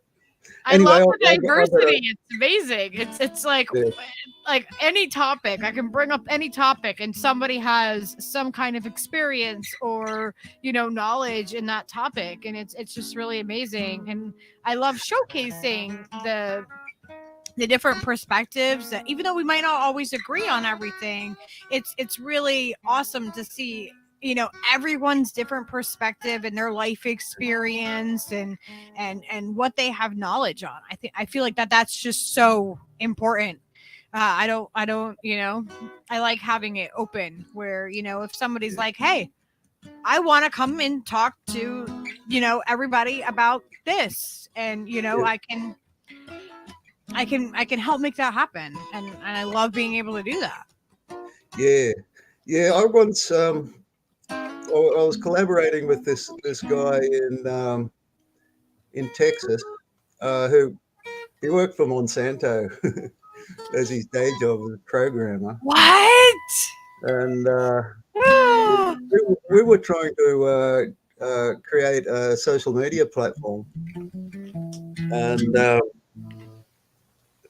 we had most of the technical stuff sorted out. It was his idea to do it, but what he was trying to do was put together a platform where people could do essays and other people could rate their essay and say, I like that, I don't like that. And we could also say, look, there's this other essay that relates to this particular topic. and to apply links so people say this is linked to this over here. So my idea was it would start becoming a neural network, and people could navigate from one essay to another. Wow. And develop like a theme that they're following a theme, and be able to go from people's personal essays. And his main thrust was for people to begin by writing essays about their hometown and their experience of their hometown, to try and capture, the feel and how their town worked and that sort of thing. It was a lovely, lovely idea, and we got nearly there. It was because we'd seen so much fractiousness in the other social networks. We added a component called My 2 cents worth, where to join the platform you had to subscribe a low sub, which would be divided into some of it would go into your account, where if you wanted to comment or add a link or anything, it would cost you 2 cents each time you did that. And particularly in comments, because the minute you have to pay something, you start thinking about what you're going to say. Yeah. And that heads off the knee-jerk vitriol that happens on Facebook and Twitter and chats and stuff like that, because you have to actually say, oh, this is going to cost me. And it's not a lot. It's only 2 cents. Yeah. So we spent most of our time putting together the financial database, and we were nearly finished, and then suddenly he stopped talking because we were doing it all over email. And a couple of months went by, and then I got an email from his email account. It was his son. Oh, I'm not sure if you know, but Dad dropped dead 2 months ago of a sudden heart attack. And I've just found all of this email that you've been talking possible. And Whoa. And I said, look, if you can find the passwords and that, I'm happy to go forward with it. And but he couldn't understand what the work had been, and it basically got dropped. But it was quite sad to actually see him drop dead like that. And I just thought that I must have said something that offended him, and he had the shits with me or something. But no, he dropped dead. I'm going, oh no, that was terrible. But so you can see that I've been very interested in community and community dynamics for a very long time. That was back in 2008. We were doing that. It's a shame we didn't get it completed, because it was a different approach to social media. Anyway, that's all I got to say. All power to healthy community and the Burritonians, and let's try and spread that idea to others and say, things happen better when you've got nurture and forgiveness, and you actually have each other's backs and that kind of thing.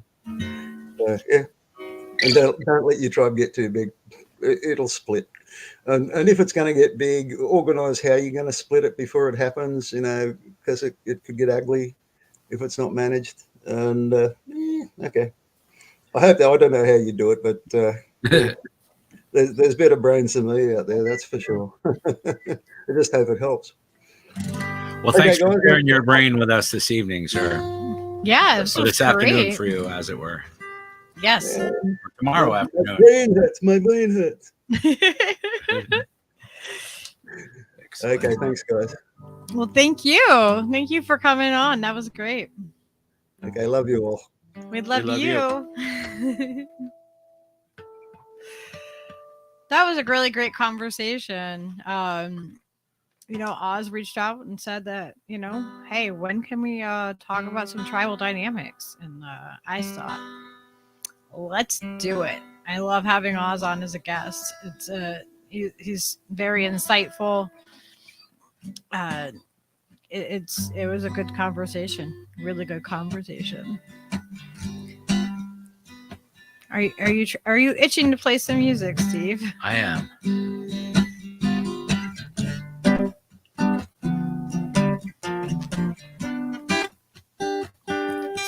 we'll take a music break.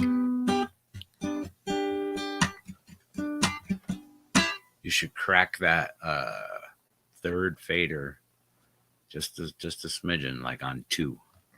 Okay.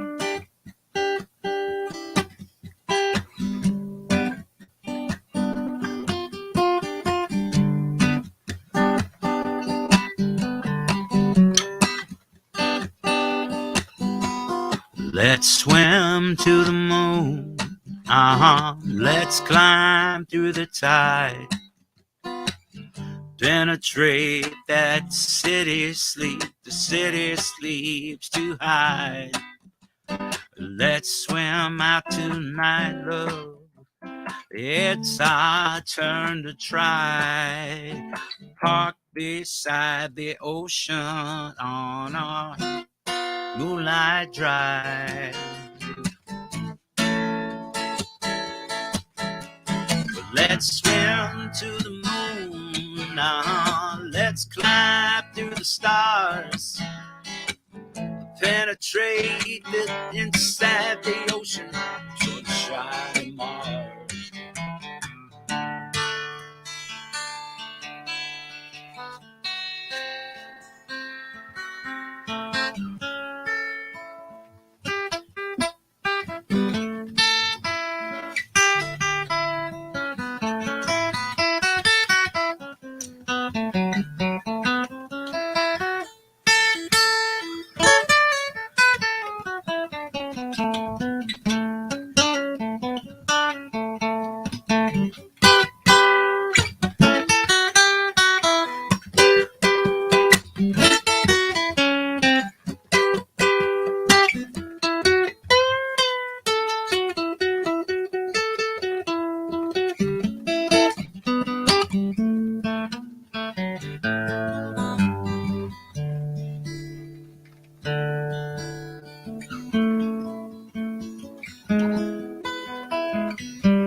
All right. Well, that was something. Does it sound okay out there? Is it working?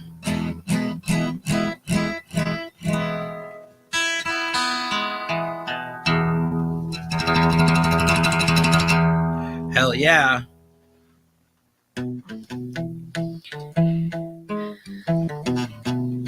Drew said it sounds great.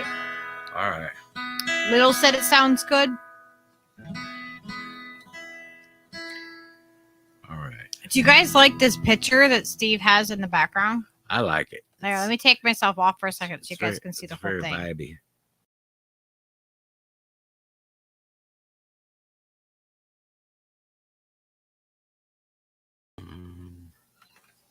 It's really cool. Norman or Norma, is that really you? Norma. Tell me something that only Norman would know.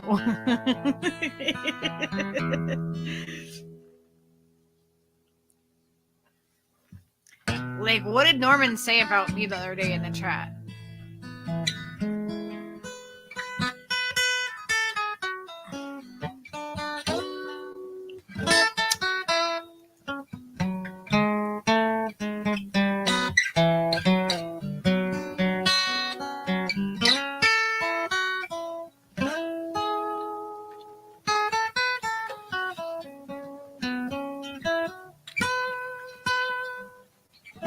Little says that it should be the background for that dark minimal track that you made.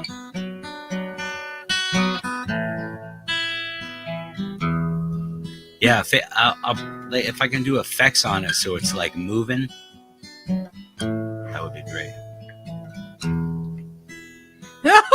Norman just came out with Norman Richard Dublin, Ireland, 28th of July, 1955.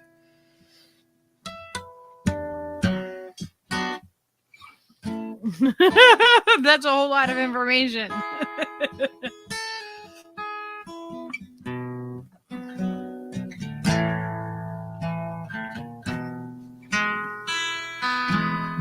I don't have web feet.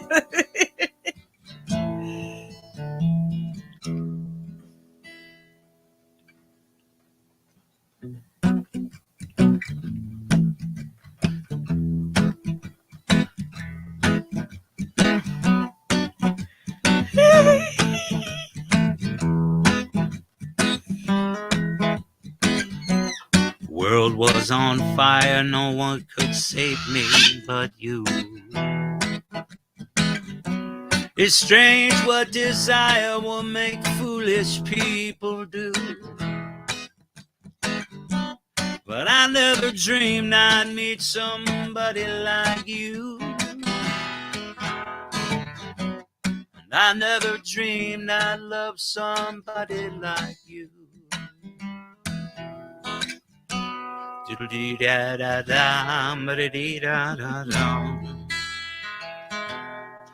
And no, I don't wanna fall in love. The world will break your heart. No, I don't wanna fall in love. The world is gonna break your heart, with you. With you. This world's only gonna break your heart. What a wicked game to play to make me feel this way. What a wicked thing to do to make me dream of you. And I don't wanna fall in love. This world is only gonna break your heart. And I don't wanna fall in love. This world is only gonna break your heart. I wanna fall in love.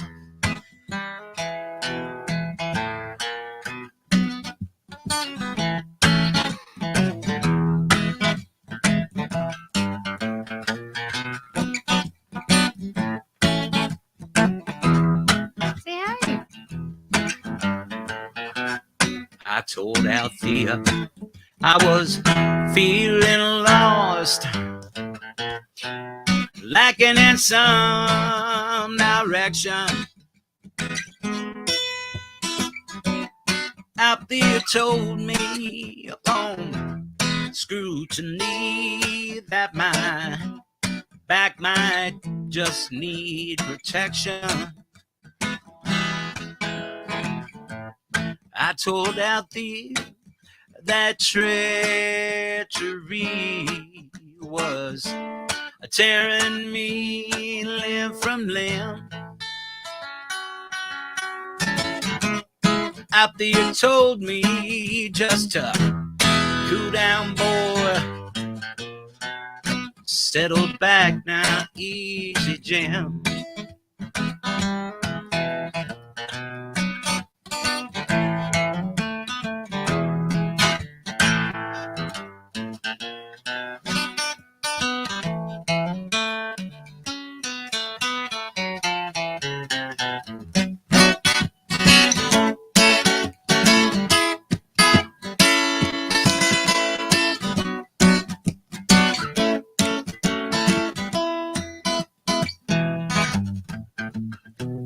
Ain't nobody messing with you but you. All your friends are getting most concerned. Loose with the truth, and baby, baby, it's your fire. Oh, mama, I hope you don't get hurt. And when the smoke has cleared, she said, that's what she said to me. All I wanna beg just to lay my head and just a little bit of sympathy.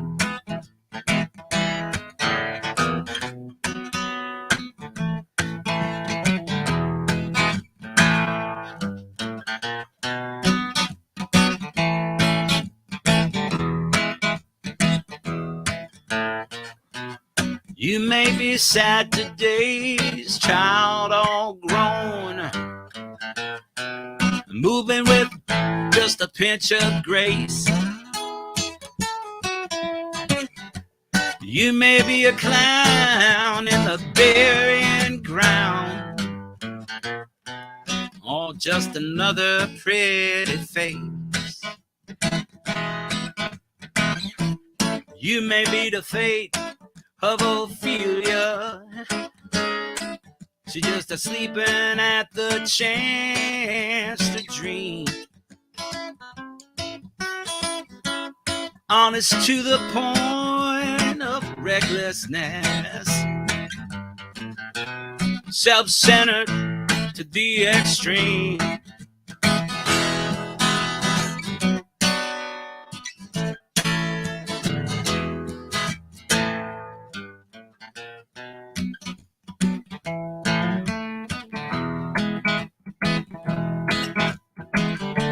Well, there are things that you can't replace,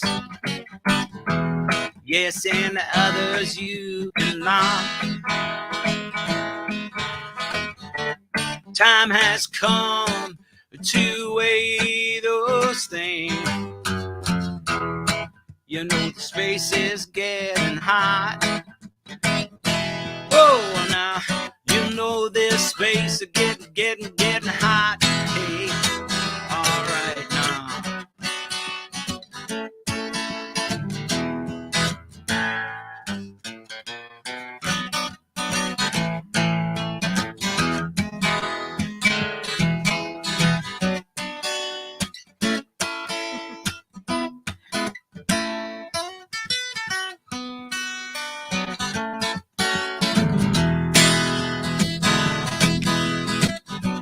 I told Althea I was a roving sign, and honey, I was born to be a bachelor. Althea told me, okay, that's fine. Don't you know now I'm dying to catch her. Can't talk to you without talking to me. I said we're guilty of the same old thing. Thinking a lot about less and less, forgetting all the love we bring. Oh, and forgetting all the love that you bring. Don't forget it, Don't forget it. Don't forget the love you bring. Can you hear me? Don't forget it. Don't forget it. Don't forget it. Don't forget it. Don't forget it. Don't forget it. All the love that you bring. Hey, all the love that you bring, that you bring, that you bring. All the love, all the love, all the love, love, love. Yeah, yeah, come on. Yeah, don't forget the love, don't forget the love you bring.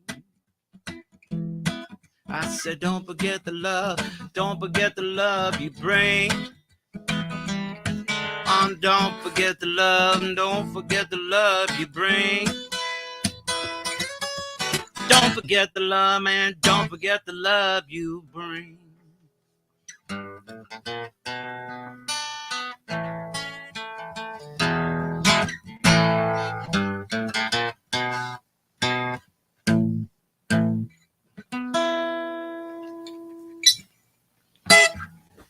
All right.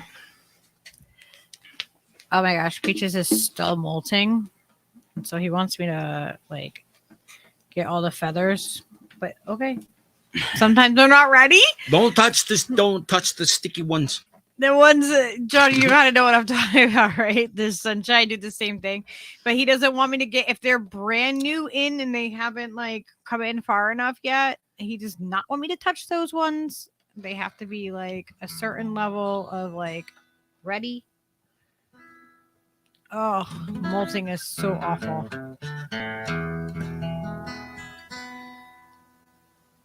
It's so weird. It feels like it's really late in the season for me molting. The weather. Okay, sorry. Okay.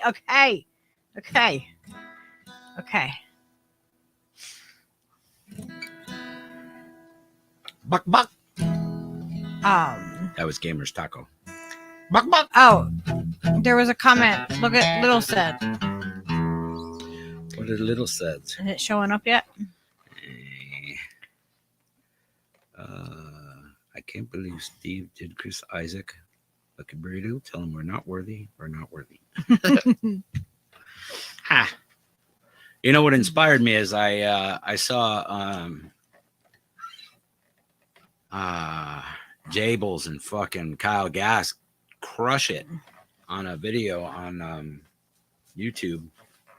They fucking Tenacious D just fucking own that fucking song. Beautiful guitar tones, like holy shit.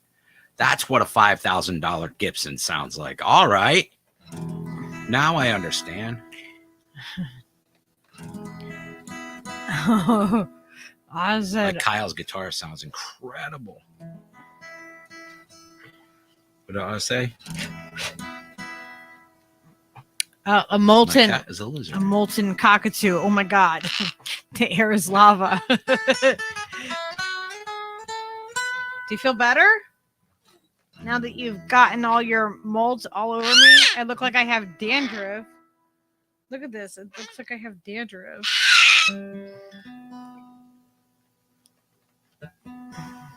You got bird cooties.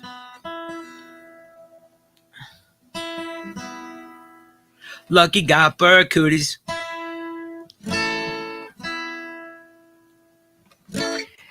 I don't give them specific vitamins for molting and stuff. There is a volcano erupting in Hawaii. There's lots of them all over the place, you know. He eats a really good diet. They're currently erupting. But I should look into molter and conditioner vitamins.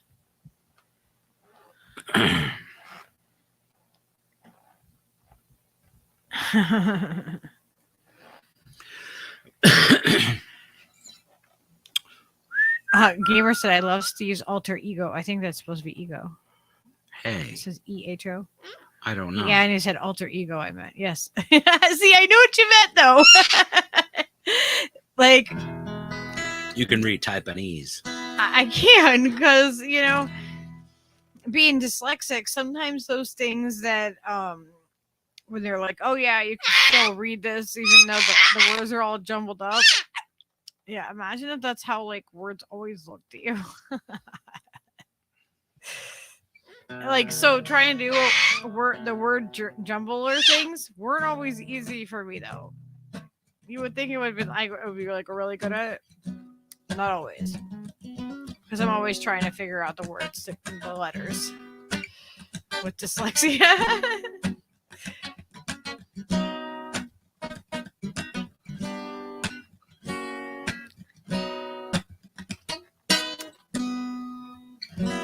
Burp cooties. Are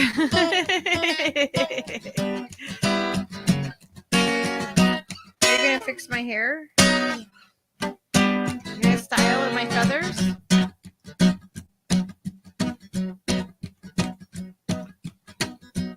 Hanging round downtown by myself, and I've had so much time. Sit and think about myself, and there she was.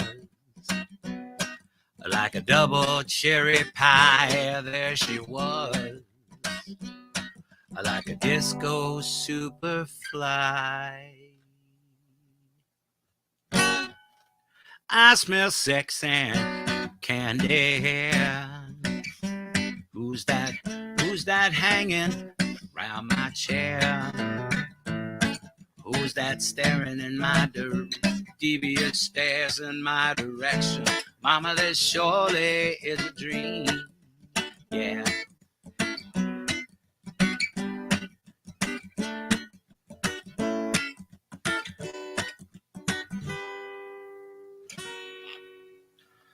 Yeah, well, I be hanging around downtown by myself, and I've had too much caffeine, and I was thinking about myself, and there she was.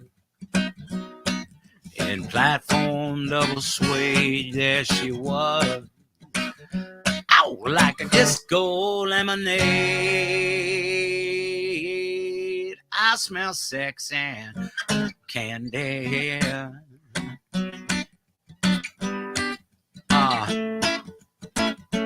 Who's that lounging around my chair? Who's that casting devious stares in my direction? Mama, this surely is a dream. Yeah. Mama, this surely is a dream. Surely is a dream. Dream, dream.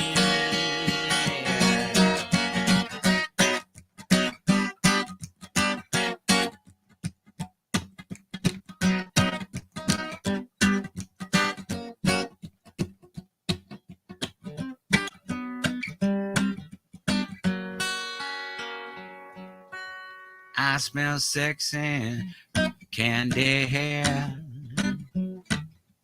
Who's that lounging in my chair? Who's that casting devious stares in my direction? In my direction. In my direction. Mama, this surely must be a dream.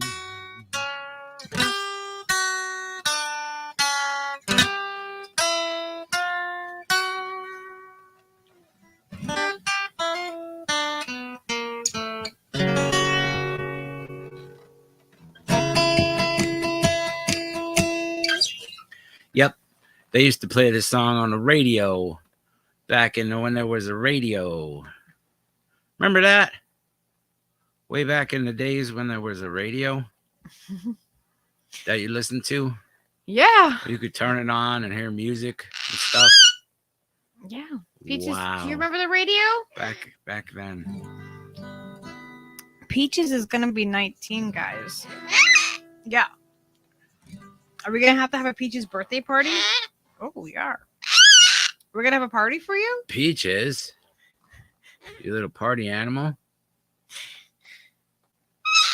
Your party burb? I heard that about you. So because we don't have his like official birthday, we made it up. And so we celebrate it right around solstice, winter solstice. Because Skyla turns 20 on the, oh my gosh, see, I'm reversing my numbers. She turns 19 on the 22nd. I'm saying 22 on the 19th. No. She turns 19 on the 22nd. Whoa. This is 2 weeks away. It's the day after solstice this year. So we'll be celebrating Peach's birthday.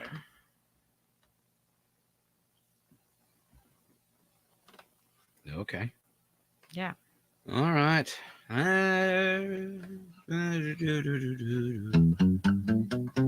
All right, let's play a song and be done. Ready?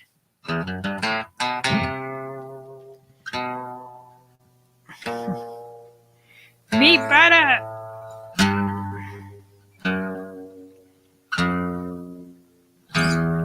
Just kidding. I wasn't gonna play Dazed and Confused. Let's see. Yeah, Miguel. He's gonna be a literal party animal. Party bird. Yeah, we're gonna have a party for you.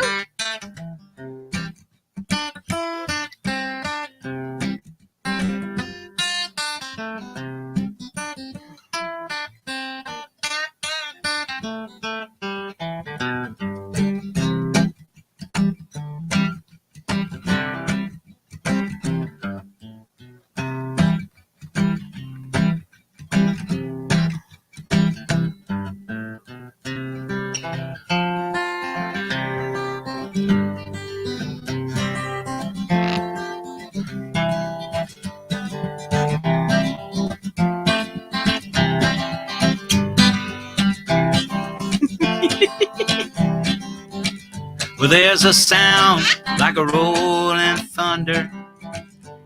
It's got a beat that could drive you under.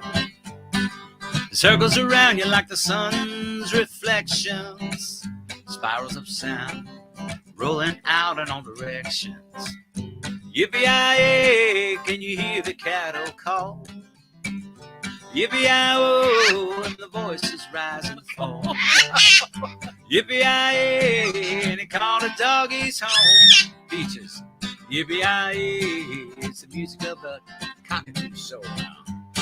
Well, he's riding a rope and on a high and dusty plain. Works in the sun and washes dusty soul in the rain. Works in the day and counts the stars at night. He does a job that makes a young man old, and he does it all his life. Yippee-yi-yay, can you hear the cattle call? Yippee-yi-oh, and the voices rise and fall. Yippee-yi-yay, and they call the doggies home. Oh, home, yippee-yi-oh, music of the cowboy's soul.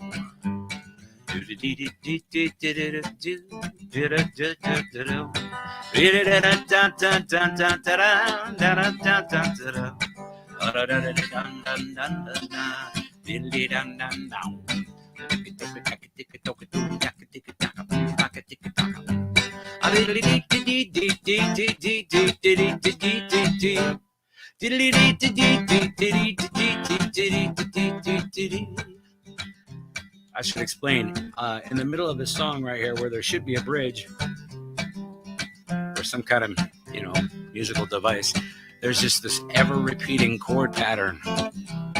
But it leaves a lot of room for people to make noises. If you feel like you could picture yourself out there in the desert, you might have just ate some mushrooms or some peyote out there in the desert. You're looking up at the stars, and there's a million stars and a zillion stars, and you feel like a cowboy, and you hear mooing off in the background.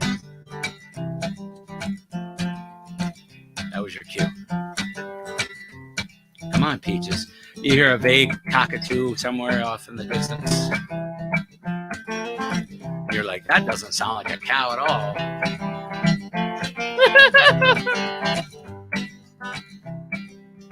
Or you think to yourself, you know, I'd like to make a cowboy noise right now because everything's just so perfect and right in the universe. Rhinestone pasta. Yeah, you just imagine rhinestone pasta riding down the desert plain. Big red cliffs all around, you know, in the canyon.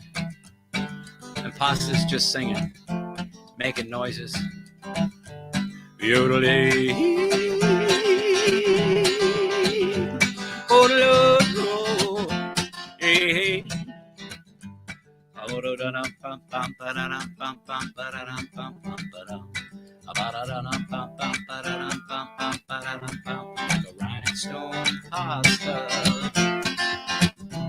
Yeah.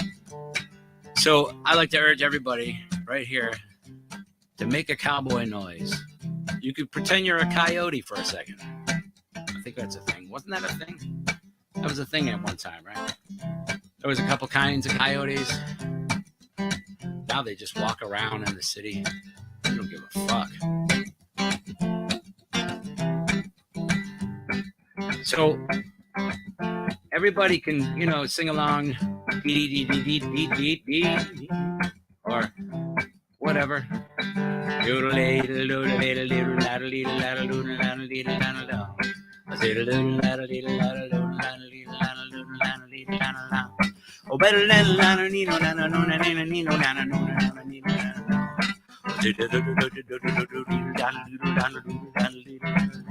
Yippee-yi-yi, yippee-yi-oo,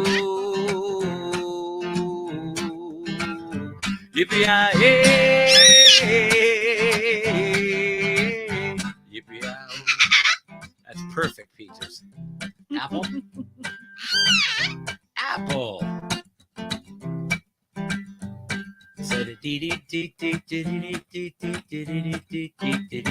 Apple. Apple.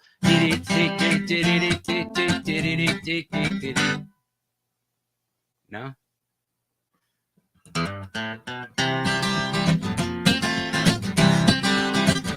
Yippee-yi-yi, yippee-yi-oo. It's the music of the cowboy's soul.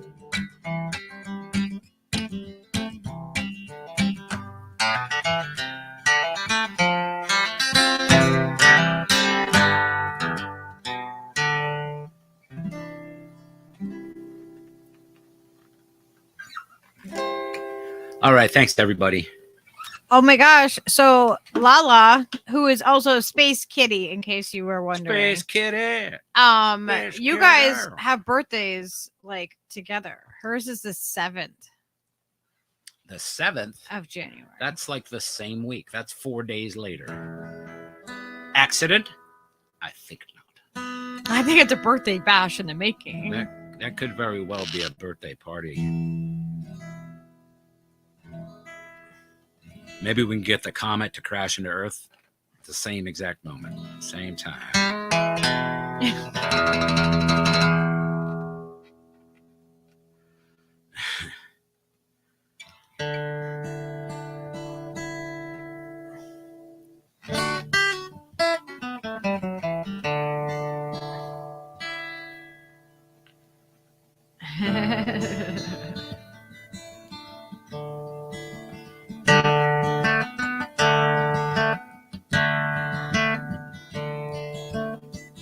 Aggravated Progressive said play some John Pine.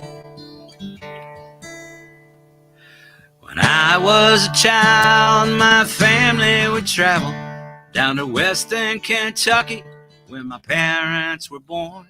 There's a backwoods old town so often remembered. So many times my memories are worn.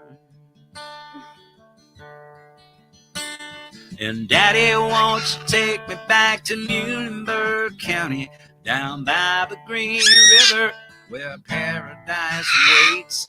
I'm sorry, my son, but you're too late in asking. Mr. Peabody's coal train has hauled it away. trying to play the pride, dude.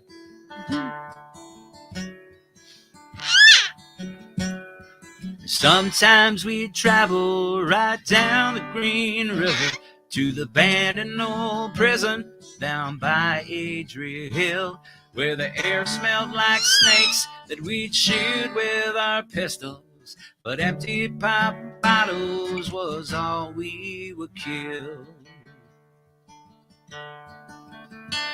And Daddy, won't you take me back to Muhlenberg County, down by the Green River, where paradise waits? I'm sorry, my son, but you're too late in asking. Mr. Peabody's coal train has hauled it away.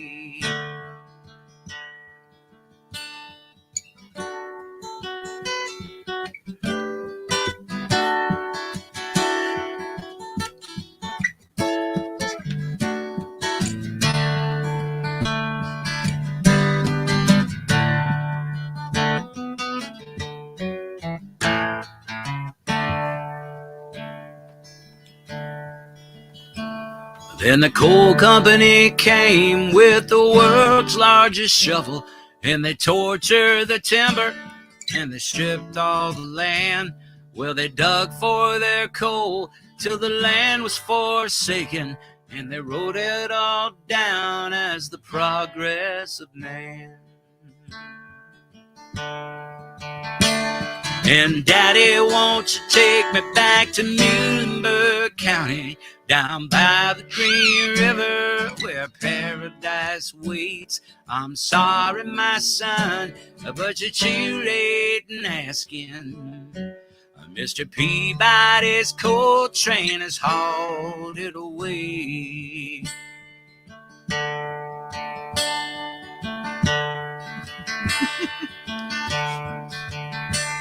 When I die, let my ashes float down the Green River.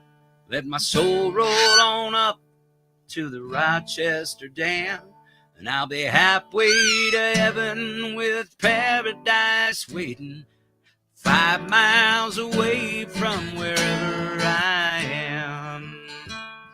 Sing it, Peaches.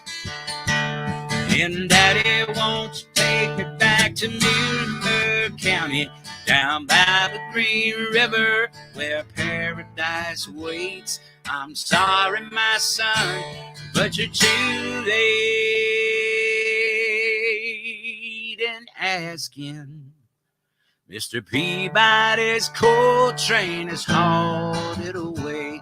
Mr. Peabody's coal train has hauled it away.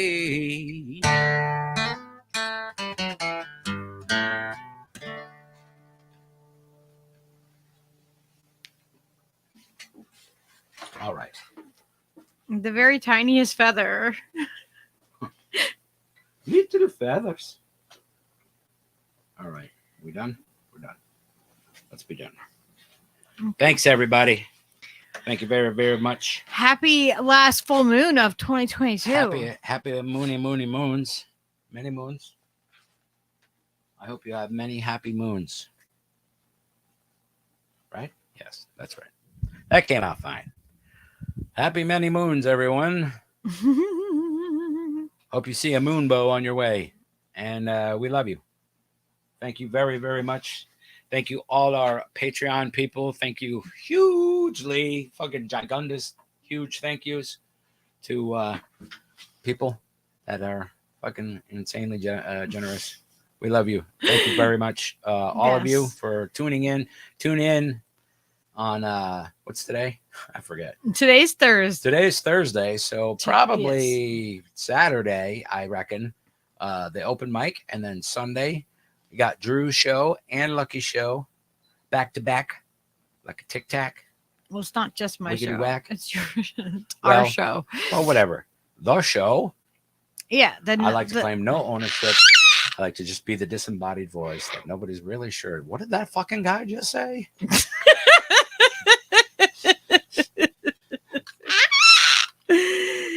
Yeah, you know what I'm talking about. Plausible deniability, okay? That's all I'm going to say. Well, thank you everybody for coming to hang out with us, and thank you, Steve, for playing some music at the end. That was a really good, cool Heck treat. yeah, that was fun for me too. Thank you everybody for listening, and please come out to the open mic on Saturday. It'll be a blast. Yeah, it's always fun. I'm so glad that we started doing that. It's awesome. You never know what you're gonna see right here. Never know. Could be shocking. Could be shockingly good. Could be shockingly bad. Could be shocking. You never know. You never know. You never know. Peach is like, yeah, that open mic's gonna get us. Oh, really? Peach is like our part of our law team, so he's, you know, he is the producer of the show. It is really Peaches. He's a CIA burb. He's doing things behind the scenes. he's fully automated, so we got to take advantage of that. Yeah, We're old and decrepit and stuff, so you gotta. how do they get these molting feathers to happen if birds aren't real? Okay, I'm telling the secrets. I'm sorry. He's like, no, we'll be in court. Okay. He's the one who told me about the plausible deniability. So He says, guys, it's time to shut up. okay. Good night, everybody. Thank you very much. We love We you love you. guys. Yeah, I should take the thing down. I don't know what I'm doing. Hell, you do. No. Did you break it? Good night. Adios, amigos.